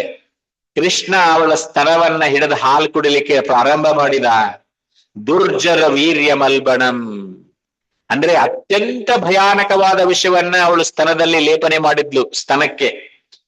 ಆ ವಿಷದಿಂದ ಮಗು ತಕ್ಷಣವೇ ಸಾಯ್ಬೇಕು ಅನ್ನುವಂತ ಉದ್ದೇಶ ಅವಳದು. ಆದರೆ ಅವಳು ಆ ವಿಷಪೂರಿತ ಸ್ತನವನ್ನ ಮಗುವಿನ ಬಾಯಿಗೆ ಬಲವಂತವಾಗಿ ಇಡ್ತಾ ಇದ್ದಾಳೆ. ಆದರೆ ಭಗವಂತ ಒಂದು ಸಾಮಾನ್ಯ ಮಗುವಿನಂತೆ ವರ್ತನೆ ಮಾಡ್ತಾ ಇದ್ದಾನೆ. ನೀನು ತಾಯಿಯಂತೆ ವರ್ತಿಸುತ್ತೀಯಲ್ಲ, ಹಾಗಾದ್ರೆ ನಾನು ಮಗುವಿನಂತೆ ವರ್ತಿಸ್ತೇನೆ ಅಂದ್ಕೊಳ್ತಾ ಇದ್ದಾನೆ. ಮಗು ತಾಯಿಯ ಸ್ತನವನ್ನ ಎರಡೂ ಕೈಯಿಂದ ಒತ್ತಿ ಒತ್ತಿ ಹಾಲು ಕುಡಿಯುತ್ತೆ. ಹಾಗೆ ಕೃಷ್ಣ ಒತ್ತಿ ಒತ್ತಿ ಹಾಲು ಕುಡಿತಾ ಇದ್ದಾನೆ. ಅಷ್ಟೇ ಅಲ್ಲ, ಕೇವಲ ಹಾಲನ್ನಷ್ಟೇ ಕುಡಿಲಿಲ್ಲ ಅವನು. ಕೃಷ್ಣ ಪ್ರಾಣೈ ಸಮಂ ರೋಷ ಸಮನ್ವಿತೋ ಪಿಬತ್. ಅವಳ ದುಷ್ಟ ಭಾವದಿಂದ ಕೋಪಗೊಂಡ ಭಗವಂತ ಅವಳ ಹಾಲಿನ ಜೊತೆಗೆ ಅವಳ ಪ್ರಾಣ ವಾಯುವನ್ನು ಕೂಡ ಹೀರಿಕೊಂಡ, ಪ್ರಾಣವನ್ನು ಕೂಡ ಕಿತ್ತುಕೊಳ್ತಾ ಇದ್ದಾನೆ. ಸಮುಂಚ ಮುಂಚಾಲ ಮಿತಿ ಪ್ರಭಾಷಿಣಿ. ಭಗವಂತ ಹೀಗೆ ಮಾಡ್ತಾ ಇದ್ದ. ಪೂತನ ತನ್ನ ನಿಜವಾದ ಭಯಂಕರವಾದ ರಾಕ್ಷಸಿಯ ರೂಪವನ್ನ ತಾಳ್ತಾ ಇದ್ದಾಳೆ. ಗಟ್ಟಿಯಾಗಿ ಕಿರಿಸ್ತಾ ಇದ್ದಾಳೆ. ಬಿಡು ನನ್ನ ಅಂತ ಕಿರಿಸ್ತಾ ಇದ್ದಾಳೆ. ಏ ಮಗುವೆ, ನನ್ನ ಬಿಡು, ಸಾಕು ಇನ್ನ ಅಂತ ಹೇಳಿ. ಆದ್ರೆ ನೀನು ಭಯಂಕರವಾದ ಮಗು, ನನ್ನ ಪ್ರಾಣವನ್ನ ತೆಗೆದುಕೊಳ್ಳಬೇಡ, ಬಿಡು ಅಂತ ಜೋರಾಗಿ ಕೂಗ್ತಾ ಇದ್ದಾಳೆ. ಮುಂಚ ಅಂದ್ರೆ ಬಿಡು ಅಂತ ನಿರಂತರವಾಗಿ ಕಿರಿಸ್ತಾ ಇದ್ದಾಳೆ. ಆದ್ರೆ ಕೃಷ್ಣನ ಸ್ವಭಾವವೇ ಬೇರೆ. ಒಮ್ಮೆ ಕೃಷ್ಣ ಯಾರನ್ನಾದರೂ ಹಿಡಿದು ಬಿಟ್ಟ ಅಂತಂದ್ರೆ ನೋಡ್ಬೋದು, ಯಾರನ್ನು ಕೂಡ ಬಿಡಲ್ಲ. ಮುಗಿದು ಹೋಯ್ತು ಅಲ್ಲಿಗೆ. ಯಾರಾದರೂ ಅಕಸ್ಮಾತ್ ಆಗಿ ಕೃಷ್ಣನ ಪ್ರಜ್ಞೆಗೆ ಬಂದ್ರೆ ಒಂದು ಕತೆ ಹೇಳ್ತಾರೆ. ಹೇಳ್ತೀನಿ ನಾನು ಇವಾಗ. ಎಷ್ಟೋ ವರ್ಷ ಮಾಡಿದ್ರು ಅವರು, 4-5 ವರ್ಷ ಮಾಡಿದ್ದ ಅವನು ಇಸ್ಕಾನ್ ದೇವಾಲಯದಲ್ಲಿ ಮಾಡಿದ್ದ. ಈ ಕೆಲವು ಸಲ ಏನಾಗತ್ತೆ, ಅಸಂಗತ್ ಅಂದ್ರೆ ಸಂಘ ಬಿಟ್ಟು ಬೇರೆ ಸಂಘ, ಅವ್ರ ಕ್ಲಾಸ್ಮೇಟ್ಸ್ ಯಾರೋ ಭೇಟಿ ಆದ್ರು ಹೊರಗಡೆ, ಅವರು ಭಕ್ತರಿರ್ಲಿಲ್ಲ. ಏನ್ ಮಾಡ್ತಾ ಇದೀಯಾ ನೀನು, ಟೆಂಪಲ್ ಅಲ್ಲಿ ಎಲ್ಲ ಮಾಡ್ಕೊಂಡು ಚಾಂಟಿಂಗ್ ಮಾಡ್ಕೊಂಡು ಕೂತಿದ್ಯಾ ಅಂತ ಹೇಳಿ 1-2 ದಿವಸ ಅವ್ರ ಜೊತೆ ಹೋದ. ಅವ್ರು ಏನ್ ಮಾಡ್ತಾರೆ ಅಂತ ಹೇಳಿ ನೋಡಿದ. ಅವನು ಇಂದ್ರಿಯ ಸುಖ ಅನುಭವಿಸ್ಬೇಕು ಅಂತ ಹೇಳಿ ಆಸೆ ಆಗ್ಬಿಡ್ತು. ಏನ್ ಮಾಡೋದು, ಟೆಂಪಲ್ ಬಿಟ್ಟ ಹೋದ, ಮನೆಗೆ ಹೋದ. ಅಲ್ಲಿ ಚೆನ್ನಾಗಿ ಫ್ರೆಂಡ್ಸ್ ಜೊತೆ ಎಲ್ಲ ಎಂಜಾಯ್ ಮಾಡಕ್ ಶುರು ಮಾಡಿದ. ಅವರೆಲ್ಲ ಸರ್ಫಿಂಗ್ ಹೋಗ್ತಾ ಇದ್ರು. ಸರ್ಫಿಂಗ್ ಅಂತಂದ್ರೆ ಈ ಸರ್ಫಿಂಗ್ ಬೋಟ್ ಇಟ್ಕೊಂಡು ಸಮುದ್ರದಲ್ಲಿ ಆಟ ಆಡ್ತಾರೆ. ಆವಾಗ ಸಮುದ್ರದಲ್ಲಿ ಆಟ ಆಡುವಾಗ ಒಂದು ಶಾರ್ಕ್ ಬಂದು ಬೆನ್ನತ್ತಿ ಅವನಿಗೆ. ಶಾರ್ಕ್ಗಳು ಅಟ್ಯಾಕ್ ಮಾಡ್ತವೆ ಸರ್ಫಿಂಗ್ ಮಾಡೋರ್ನ. ಸೊ ಶಾರ್ಕ್ ಅವನ ಕಡೆನೇ ಬರ್ತಾ ಇತ್ತು. ಬಾಯಿ ತೆಗೆದಿದೆ, ದೊಡ್ಡದಾಗಿ ಬಾಯಿ ತೆಗೆದಿದೆ. ಅವನ್ ಎಲ್ಲಿ ಹೋಗ್ತಾನೆ, ಸರ್ಫಿಂಗ್ ಈ ಕಡೆ ಹೋದ್ರೆ ಈ ಕಡೆ ಬರ್ತಾ ಇತ್ತು, ಈ ಕಡೆ ಹೋದ್ರೆ ಈ ಕಡೆ ಬರ್ತಾ ಇತ್ತು. ಅವ ನಿಶ್ಚಯ ಮಾಡಿದ, ನನ್ ಕತೆ ಮುಗೀತು ಇವತ್ತು. ನಾನ್ ಸಾಯುದಂತೂ ಈ ಒಂದು ಶಾರ್ಕ್ ಬಾಯಲ್ಲಿ ಬಿದ್ದು ಸಾಯುದಂತೂ ನನಗೆ ಖಚಿತ. ಯಾಕಂದ್ರೆ 4-5 ವರ್ಷ ಟೆಂಪಲ್ ಅಲ್ಲಿ ಮಾಡಿದ್ದ, ಚೆನ್ನಾಗಿ ಡಿವೋಷನಲ್ ಸರ್ವಿಸ್ ಮಾಡಿದ್ದ. ಮಹಾಮಂತ್ರ ಚೆನ್ನಾಗಿ ಗೊತ್ತಿತ್ತು. ಕಣ್ಣು ಮುಚ್ಚಿದ, ಮಹಾಮಂತ್ರವನ್ನ ಹೇಳಿದ, ಹರೇ ಕೃಷ್ಣ ಕೃಷ್ಣ ಕೃಷ್ಣ ಹರೇ ಹರೇ, ಹರೇ ರಾಮ ರಾಮ ರಾಮ ಹರೇ ಹರೇ ಅಂತೇಳಿ ಕಣ್ಣು ಮುಚ್ಚಿದ. ಸಾಯ್ತೀನಿ ಅಂತ ಗೊತ್ತಿತ್ತು, ಅಟ್ಲೀಸ್ಟ್ ಸಾಯುವಾಗ ಮಹಾಮಂತ್ರ ಹೇಳ್ಬೇಕಲ್ವಾ ಅಂತೇಳಿ ಕಣ್ಣು ಮುಚ್ಚಿದ, ಹೇಳಿದ. ಕಣ್ಣು ತೆಗಿತಾನೆ, ಶಾರ್ಕ ಇಲ್ಲ. ದಂಡಿಗೆ ಬಂದ, ನೀರಿನಿಂದ ಹೊರಗಡೆ ಜಿಗಿದ, ಮಂದಿರಕ್ಕೆ ಹೋದ, ಮತ್ತೆ ಪ್ರಾಕ್ಟೀಸ್ ಶುರು ಮಾಡಿದ. ಅಂದ್ರೆ ಕೃಷ್ಣ ಏನಾದ್ರೂ ನಾವು ಪ್ರಾಕ್ಟೀಸ್ ಮಾಡಿ ನಮ್ಮನ್ನ ಕೈ ಹಿಡಿದು ಬಿಟ್ಟ ಅಂತಂದ್ರೆ ಮುಗೀತು. ಕೃಷ್ಣ ನಮ್ಮನ್ನ ಕೈ ಬಿಡೋದೇ ಇಲ್ಲ. ಸೊ ಅದಕ್ಕೆ ಇನ್ನೊಂದು ಸೊಗಸಾದಂತ ಒಂದು ಕತೆ ಹೇಳ್ತಾರೆ. ಒಬ್ಬವ ಹೀಗೆ ಇದೇ ರೀತಿಯಾಗಿ ಭಕ್ತರ ಸಂಘವನ್ನ ಬಿಟ್ಟು ಹೋಗ್ಬೇಕು ಅಂತ ಹೇಳಿ ನಿರ್ಧಾರ ಮಾಡಿದ. ಸೊ ಎಲ್ಲೋ ದೂರ ಇತ್ತು, ಯಾವುದೋ ಒಂದು ರಾಜ್ಯದಲ್ಲಿ ಇತ್ತು ಒಂದು ಊರು. ಟಿಕೆಟ್ ತಗೊಂಡ ವಿಮಾನ ನಿಲ್ದಾಣಕ್ಕೆ ಹೋದ. ವಿಮಾನ ನಿಲ್ದಾಣದಲ್ಲಿ ಭಕ್ತರೆಲ್ಲರೂ ಕೂಡ ಪ್ರಭುಪಾದ ಬುಕ್ಸ್ ಡಿಸ್ಟ್ರಿಬ್ಯೂಟ್ ಮಾಡ್ತಾ ಇದ್ರು. ಅಯ್ಯೋ, ಇಲ್ಲಿಯೂ ಕೂಡ ಪ್ರಭುಪಾದ ಪುಸ್ತಕ ಡಿವೋಟಿದಲ್ಲಿ ಓದ್ತಾ ಇದ್ದೇನೆ ಅಂತ ಹೇಳಿ ಮನಸ್ಸಿನಲ್ಲಿ ಯೋಚನೆ ಮಾಡಿದ. ಎಲ್ಲಿದ್ದಾರೆ ಭಕ್ತರು, ಎಲ್ಲ ಕಡೆ ಇದಾರಲ್ಲ ಭಕ್ತರು ಅಂತ ಹೇಳಿ ಬೇರೆ ಕಡೆ ಮುಖ ತಿರುಗಿಸ್ಕೊಂಡು ಒಳಗಡೆ ಹೋದ. ವಿಮಾನದಲ್ಲಿ ಹತ್ತಿದ. ವಿಮಾನದಲ್ಲಿ ಹತ್ತಿ ವಿಂಡೋ ಸೀಟ್ ಬುಕ್ ಮಾಡಿದ. ವಿಂಡೋ ಸೀಟ್ ನಲ್ಲಿ ಕೂತ್ಕೊಂಡ್ಬಿಟ್ಟ. ವಿಮಾನದಲ್ಲಿ ಯೋಚನೆ ಮಾಡ್ತಾ ಇದ್ದಾನೆ, ಊರಿಗೆ ಹೋಗಿ ಎಂಜಾಯ್ ಮಾಡೋಣ ಅಂತೇಳಿ. ಅದೇ ಯೋಚನೆ, ಕಣ್ಣು ಮುಚ್ಚಿ ಕೂತ್ಕೊಂಡಿದ್ದಾನೆ. ಯಾರೋ ಪಕ್ಕದಲ್ಲಿ ಕೂತ್ಕೊಂಡ್ರು. ಹರೇ ಕೃಷ್ಣ ಕೃಷ್ಣ ಕೃಷ್ಣ ಹರೇ ಹರಿ, ಹರೇ ರಾಮ ರಾಮ ರಾಮ ಹರೇ ಜಪ ಮಾಡ್ತಾ ಇದ್ದಾರೆ. ನೋಡ್ತಾನೆ, ಯಾರೋ ಒಬ್ಬ ಸನ್ಯಾಸಿ ಕೂತ್ಕೊಂಡಿದ್ದಾರೆ ಅಲ್ಲಿ, ನಿರಂತರವಾಗಿ ಜಪ ಮಾಡ್ತಾ ಇದ್ದಾರೆ. ಭಕ್ತನಿಗೆ ಅರ್ಥ ಆಯ್ತು. ನನ್ನನ್ನ ವಾಪಸ್ಸು ಕೃಷ್ಣ ಕಾನ್ಸಿಯಸ್ನೆಸ್, ಕೃಷ್ಣ ಪ್ರಜ್ಞೆಗೆ ವಾಪಸ್ ಕರೆಸ್ಲಿಕ್ಕೆ ಕೃಷ್ಣ ಇಷ್ಟೆಲ್ಲಾ ಸಂದರ್ಭಗಳನ್ನ ಒದಗಿಸ್ಕೊಡ್ತಾ ಇದ್ದಾನೆ. ಏರ್ಪೋರ್ಟಿಗೆ ಬಂದ, ಅಲ್ಲಿ ಕೆಲವೊಂದು ಮಾತಾಜಿ ಎಲ್ಲ ಬುಕ್ ಡಿಸ್ಟ್ರಿಬ್ಯೂಟ್ ಮಾಡ್ತಾ ಇದ್ರು, ಅವ್ರನ್ನ ನೋಡಿದ, ಒಳಗಡೆ ಹೋಗಿ ಕೂತ್ಕೊಂಡ್ಬಿಟ್ಟ, ಅಲ್ಲಿ ವಿಂಡೋ ಪಕ್ಕಕ್ಕೆ ಕೂತಿನ, ಅವ್ರ ಪಕ್ಕಕ್ಕೆ ಬಂದು ಒಬ್ರು ಸನ್ಯಾಸಿ ಕೂತ್ಕೊಂಡು ಚಾಂಟಿಂಗ್ ಮಾಡ್ತಾ ಇದ್ದಾರೆ. ಸೊ ಇದೆಲ್ಲ ನೋಡಿದ್ರೆ ಕೃಷ್ಣ ಕೈ ಹಿಡಿದ್ರೆ ಬಿಡಲ್ಲ. ನಿಷಿದ್ಯಮಾನ ಖಿಲ ಜೀವ ಬರ್ಮಣಿ, ಭಗವಂತ ಅವಳ ವಿಷವನ್ನು ಹಾಲನ್ನು ಒಂದೇ ಸಮಯದಲ್ಲಿ ಹೀರ್ಬಿಟ್ಟ. ಸೊ ಸಮಸ್ತ ಪ್ರಾಣ ಶಕ್ತಿಯನ್ನ ಹಿರಿದ. ವಿವೃತ್ತ ನೇತ್ರೆ ಚರಣಾಂಬುಜಮಹು, ಕರು ತನ್ನ ತಾಯಿಯ ಕೆಚ್ಚಲನ್ನ ಪದೇ ಪದೇ ಗುದುತ್ತಾ ಹಾಲು ಕುಡಿಯೋದನ್ನ ನಾವು ನೋಡಿದೀವಿ. ಅದೇ ರೀತಿ ಕೃಷ್ಣ ಇನ್ನೂ ಹೆಚ್ಚು ಬಲದಿಂದ ಅವರ ಪ್ರಾಣವಾಯುವನ್ನ ಹೀರ್ತಾ ಇದ್ದಾನೆ. ವಸ್ವಿನ್ನ ಗಾತ್ರ ಕ್ಷಿಪತಿ ದುರೋಧ. ಸೊ ಅವಳು ಕೈಕಾಲುಗಳನ್ನ ಬಲವಾಗಿ ಬೀಸ್ತಾ ಭಯಂಕರವಾಗಿ ಕಿರಿಸ್ತಾ ಇದ್ದಾಳೆ. ಅರಮನೆಯಿಂದ ಹೊರಗಡೆ ಓಡೋಗ್ತಾ ಇದ್ದಾಳೆ. ಕೃಷ್ಣ ಮಾತ್ರ ಅವಳನ್ನ ಬಿಡಲೇ ಇಲ್ಲ. ಕೊನೆಗೆ ಕೌಸನ ಉದ್ಯಾನವನದ ಕಡೆಗೆ ಓಡಿ ಹೋಗ್ತಾ ಇದ್ದಾಳೆ. ಅಲ್ಲಿ ನಿಜವಾದ ಭಯಂಕರವಾದ ರೂಪವನ್ನ ಪ್ರದರ್ಶನ ಮಾಡ್ತಾ ಇದ್ದಾಳೆ. ಅವಳ ದೇಹದ ಬಗ್ಗೆ ಹೇಳ್ತಾ ಇದ್ದಾರೆ. ಅವಳು 12 ಮೈಲು ಸುತ್ತಳದೆ ಇರುವಂತಹ ಒಂದು ಕಾಡಲ್ಲಿ ಬೀಳ್ತಾ ಇದ್ದಾಳೆ, ಎಲ್ಲಿ ಕೊರಳ್ತಾ ಇದ್ದಾಳೆ. ನೋಡಿ, ಒಬ್ಬ ವ್ಯಕ್ತಿ ತಾನು ಒಳ್ಳೆಯವನು ಎಷ್ಟೇ ನಾಟಕ ಮಾಡಿದ್ರು ಕೂಡ ನಾಟಕ ಎಲ್ಲಿವರೆಗೆ ನಾವು ನಡೆಸಬಹುದು? ಸಾಧ್ಯನೇ ಇಲ್ಲ. ಒಂದಿಲ್ಲ ಒಂದು ದಿವಸ ಅದು ಹೊರಗೆ ಬಂದೇ ಬರುತ್ತೆ. ಅದಕ್ಕೆ ಕಪಟತನ ಹೊರಗೆ ಬಂದೇ ಬರುತ್ತೆ. ಆ ಕಪಟತನವನ್ನ ಮುಂದುವರಿಸಲಿಕ್ಕೆ ಸಾಧ್ಯ ಇಲ್ಲ. ಪೂತನ ಹೊರಗಿನಿಂದ ತಾಯಿ ಇದ್ಲು, ಆದ್ರೆ ಬಾಹ್ಯ ರೀತಿಯಿಂದ ಕೃಷ್ಣನನ್ನ ಕೊಲ್ಲಬೇಕು ಅನ್ನುವಂತ ಉದ್ದೇಶ ಇತ್ತು. ಕೊನೆಗೆ ಆ ನಿಜ ಸ್ವರೂಪ ಹೊರಗೆ ಬಂತು. ಆಚಾರ್ಯರು ಇನ್ನೊಂದು ಸುಂದರವಾದ ವಿಷಯವನ್ನ ಹೇಳ್ತಾರೆ. ಭಾಗವತದಲ್ಲಿ ಕೃಷ್ಣನನ್ನು ಚರಾಚರಾತ್ಮ ಅನಂತ ಅಂತ ವರ್ಣಿಸ್ತಾರೆ. ಯಾಕಂದ್ರೆ ಕೃಷ್ಣ ಸ್ವತಃ ಯಾರನ್ನು ಸಂಹಾರ ಮಾಡಲ್ಲ, ಅವರ ಸ್ವರೂಪ ಅಂತದ್ದಲ್ಲ. ಮಧುರ ಸ್ವರೂಪದವರು. ಕೈಯಲ್ಲಿ ಕೊರಳನ್ನ ಹಿಡಿದ್ಬಿಟ್ರೆ ಮುಗಿದೋಯ್ತು, ಕೊರಳಷ್ಟೇ ಹಿಡುದು, ಯಾವುದೇ ಆಯುಧ ಇಲ್ಲ. ಅದಕ್ಕೆ ಹೇಳ್ತಾರೆ, ಅವರಿಗೆ ಭಗವಂತನಲ್ಲಿ ಆ ಸಂಹಾರ ಶಕ್ತಿ, ಅನೇಕ ಶಕ್ತಿ ಇದೆ. ರಾಕ್ಷಸರನ್ನ ಮಾಡುವುದು ಸಂಹಾರ ಶಕ್ತಿ. ಭಗವಂತ ಸ್ವತಃ ಅದನ್ನ ಮಾಡುವಂತಹ ಅಗತ್ಯ ಇಲ್ಲ ಅಂತ ಹೇಳ್ತಾರೆ. ಸೊ ಭಗವಂತ ವಿಷವನ್ನ ಕುಡಿಬೇಕಂತಿಲ್ಲ. ಅದಕ್ಕೆ ಆ ವಿಷ ಕುಡಿಲಿಕ್ಕೆ ಇನ್ನೊಬ್ರು ಇಟ್ಟಿರ್ತಾನೆ. ಹಾಗೆ ಪೂತಲನ್ನ ಸ್ವತಃ ಕೃಷ್ಣನೇ ಕೊಲ್ಬೇಕಾಗಿಲ್ಲ. ಸಂಹಾರ ಶಕ್ತಿ ಅದನ್ನ ಸಂಹಾರ ನೆರವೇರಿಸುತ್ತೆ. ಭಗವಂತ ಬರೀ ಇಚ್ಛೆ ಮಾಡ್ಬೇಕಷ್ಟೇ. ಅದನ್ನ ಹೇಳ್ತಾ ಇದ್ದಾರೆ. ನಿಜ ರೂಪ ಮಾಸ್ಥಿತ ಅಂದ್ರೆ ಪ್ರಾಣ ಬಿಡುವ ಮೊದಲು ಪೂತನ ತನ್ನ ಕಪಟ ರೂಪವನ್ನ ಬಿಟ್ಲು. ನಿಜವಾದ ಭಯಂಕರ ರಾಕ್ಷಸಿಯ ರೂಪ ಪ್ರಕಟ ಆಯ್ತು. ಅವಳು ನೆಲಕ್ಕೆ ಬಿದ್ಲು. ಎಲ್ಲಾ ವೃಷಭಾಸಿಗಳು ಅಲ್ಲಿ ಓಡಿ ಬರ್ತಾ ಇದ್ದಾರೆ. ಯಶೋಧ, ರೋಹಿಣಿ ಎಲ್ಲರೂ, ಗೋಪಿಯರು ಎಲ್ಲರೂ ದೇಹವನ್ನ ಅಲ್ಲಿ ಗೋಪರೆಲ್ಲರೂ ದೇಹವನ್ನ ಹತ್ತಿ ಮೊದಲು ಮಾಡಿದ ಕೆಲಸ ಏನಂದ್ರೆ ಕೃಷ್ಣನನ್ನ ಸುರಕ್ಷಿತವಾಗಿ ಹೊರಗೆ ತಕ್ಕೊಂಡ್ ಬರ್ತಾರೆ. ಪೂತನ ಬದುಕಿದಾಳೋ ಸತ್ತಿದಾಳೋ ಅನ್ನುವಂತ ಚಿಂತೆ ಇಲ್ಲ ಅವ್ರಿಗೆ.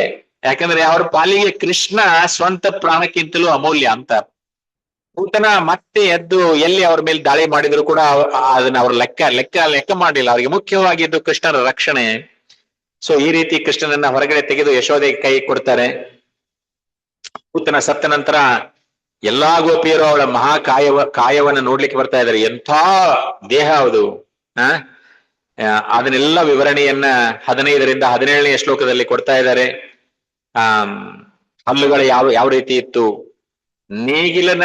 ನೇಗಿಲನ ಮುಂಭಾಗದಂತೆ ಕಾಣುವ ದೊಡ್ಡ ಹಲ್ಲುಗಳು, ಮೂಗಿನ ಹೊಳ್ಳೆಗಳು ಪರ್ವತದ ಗುಹೆಗಳಂತ ಇದ್ದು, ಸ್ತನಗಳು ಬೆಟ್ಟದಿಂದ ಉರುಳಿ ಬಿದ್ದ ಬೃಹತ್ ಶಿಲಾಖಂಡದಂತೆ ಕಾಣ್ತಾ ಇತ್ತು. ಬಾಯಿ ತುಂಬಾ ದೊಡ್ಡ ಹಲ್ಲುಗಳಿಂದ ತುಂಬಿತ್ತು. ಚದುರಿದ ಕೂದಲು ತಾಮ್ರದ ಬಣ್ಣದಂತಿತ್ತು. ಕಣ್ಣಿನ ಕುಳಿಗಳು ಆಳವಾದ ಒಣ ಬಾವಿಯಂತಿದ್ದವು. ಅವಳ ತೊಡೆಗಳು ನದಿಯ 2 ದಡಗಳಂತೆ ವಿಶಾಲವಾಗಿದ್ದವು. ಹೊಟ್ಟೆ ಒಣಗಿದ ಬಾವಿಯಂತೆ ಕಾಣುತ್ತಿತ್ತು. 2 ಸ್ತನಗಳು ದೊಡ್ಡ ಬೆಟ್ಟದಂತೆ ಕಾಣುತ್ತಾ ಇದ್ವು. ಇದನ್ನ ಮಾಡ್ತಾ ಇದ್ದಾರೆ. ಸೊ 12 ಮೈಲುಗಳಷ್ಟು ಉದ್ದದ ಭಯಾನಕ ದೇಹ ಬೃಂದಾವನದಲ್ಲಿ ಬಿದ್ದಿತ್ತು. ವೃಷಭಾಸಿಗಳೆಲ್ಲ ಆಶ್ಚರ್ಯ ನೋಡ್ತಾ ಇದ್ದಾರೆ. ಆವಾಗ ಅಂದ್ರೆ ಅದನ್ನ ದೇಹವನ್ನ, ಯಾಕಂದ್ರೆ ಅಷ್ಟು ದೊಡ್ಡ ದೇಹವನ್ನ ಸುಡ್ಲಿಕ್ಕೆ ಶಕ್ಯ ಇಲ್ಲ. ಎಲ್ಲಿದ ಕಟ್ಟಿಗೆ ತರಬೇಕು? 12 ಮೈಲಿ ದೊಡ್ಡದಾದಂತ ದೇಹವನ್ನ ನಾವು 6 ಅಡಿನೂ ಇಲ್ಲ, 5 ಅಡಿ 5.5 ಅಡಿ ದೇಹವನ್ನ ಸುಡಕೆನೆ ಒಂದು ಟ್ರ್ಯಾಕ್ಟರ್ ಕಟ್ಟಿಗೆ ಬೇಕು, ಒಂದು ಟ್ರ್ಯಾಕ್ಟರ್ ತುಂಬಾ. ಇನ್ನು 12 ಮೈಲಿ ಉದ್ದದಂತಹ ದೇಹ ಅದು. ಅದನ್ನ ಸುಡಕ್ಕೆ ಎಷ್ಟು ಕಟ್ಟಿಗೆ ಬೇಕು, ಅದಕ್ಕೆ ಅವರು ತುಂಡು ತುಂಡು ಮಾಡ್ತಾರಂತೆ. ದೇಹವನ್ನ ತುಂಡು ತುಂಡು ಮಾಡಿ ಅದನ್ನು ಒಂದೊಂದು ಕಡೆ ಆ ಬ್ರಜವಾಸಿಗಳೆಲ್ಲ ಸುಡ್ತಾ ಇದ್ದಾರೆ.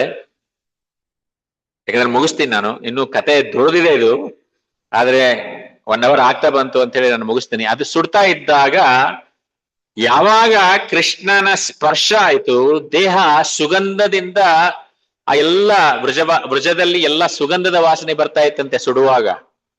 ಆ ವಾಸನೆ ಬರುವಾಗ ಯಾರು ಬರ್ತಾ ಇದ್ದಾರೆ? ನಂದ ಬರ್ತಾ ಇದ್ದಾನೆ. ಎಲ್ಲಿಂದ? ಮಥುರಾದಿಂದ ಬರ್ತಾ ಇದ್ದಾನೆ. ಏನ್ ನಡೀತಾ ಇದೆ ಇಲ್ಲ ಅಂತ ಹೇಳಿ. ಅಲ್ಲಿವರೆಗೆ ಇಲ್ಲ ನಂದ ಬಾಬಾ. ಇದನ್ನೆಲ್ಲ ನೋಡಿ ಆಶ್ಚರ್ಯ ಆಯ್ತು ಅವನಿಗೆ. ಸೊ ಈ ರೀತಿಯಾಗಿ ಕೃಷ್ಣ ಅವಳಿಗೆ ಮುಕ್ತಿಯನ್ನು ಕೊಟ್ಟ ಅನ್ನುವಂಥ ಕಥೆಯನ್ನ ಮೊದಲ ಭಾಗವಾಗಿ ಇವತ್ತಿನ ದಿವಸ ನಾವು ಕೇಳಿದ್ವಿ. ಸೊ ಈ ಕಥೆಯನ್ನ ಶ್ರವಣ ಮಾಡಿದರೆ ಏನಾಗತ್ತೆ ಅಂದ್ರೆ, ನಮ್ಮಲ್ಲಿರ್ತಕ್ಕಂಥ ಪಾಪ ಪ್ರವೃತ್ತಿಗಳೆಲ್ಲ ಕೂಡ ಹೊರಗಡೆ ಹೋಗತ್ತಂತೆ. ಪಾಪ ಮಾಡಿದ ಪ್ರವೃತ್ತಿಗಳೆಲ್ಲ ಕೂಡ ಈ ಶ್ರವಣ ಮಾಡಿದ್ರೆ, ಪೂತನಿಯ ಕಥೆಯ ಶ್ರವಣ ಮಾಡಿದರೆ ಅಂದ್ರೆ ಎಷ್ಟು ಇಂಪಾರ್ಟೆಂಟ್ ನೋಡಿ. ಕೃಷ್ಣನ ಲೀಲೆ ಅನ್ನೋದು, ಭಾಗವತ ಅನ್ನೋದೇ ಅಷ್ಟು ಸ್ವೀಟ್. ಅದರಲ್ಲಿಯೂ ಕೂಡ ಕೃಷ್ಣನ ಲೀಲೆ, ಪೂತನ ಲೀಲೆ ಅಂತೂ ಶ್ರೇಷ್ಠವಾದಂತಹ ಲೀಲೆ. ಈ ಲೀಲೆಯನ್ನ ಕೇಳಿದ್ರೆ ನಮ್ಮ ಪಾಪಗಳೆಲ್ಲ ಪರಿಹಾರ ಆಗಿ ನಾವು ಕೃಷ್ಣನ ಪ್ರಜ್ಞೆಯಲ್ಲಿ ಸ್ಥಿರವಾಗಿರುವಂತಹ ಒಂದು ಶಕ್ತಿಯನ್ನ ಕೃಷ್ಣ ಕೊಡ್ತಾನೆ ಅಂತ ಹೇಳಿ ಇವತ್ತಿನ ಪ್ರವಚನವನ್ನ ಮುಗಿಸೋಣ. Hare Krishna Krishna Krishna Hare Hare, Hare Rama Rama Rama Hare Hare. So thank you very much. ವಾಂಚಕಲ್ಪತರುಭ್ಯಶ್ಚ ಕೃಪಾ ಸಿಂಧುಭ್ಯೇವ ಚ ಪತಿತನಾಂ ಪಾವನೇಭ್ಯೋ ವೈಷ್ಣವೇಭ್ಯೋ ನಮೋ ನಮಃ. ಗ್ರಂಥರಾಜ ಶ್ರೀಮದ್ ಭಾಗವತಂ ಕಿ ಜೈ. ಶ್ರೀಲ ಪ್ರಭುಪಾದ ಕಿ ಜೈ.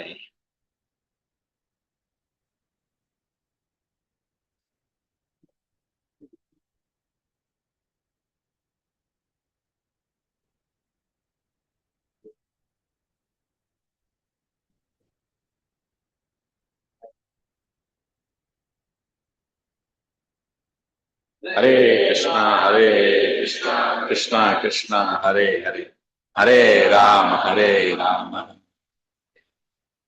ಕೃಷ್ಣ.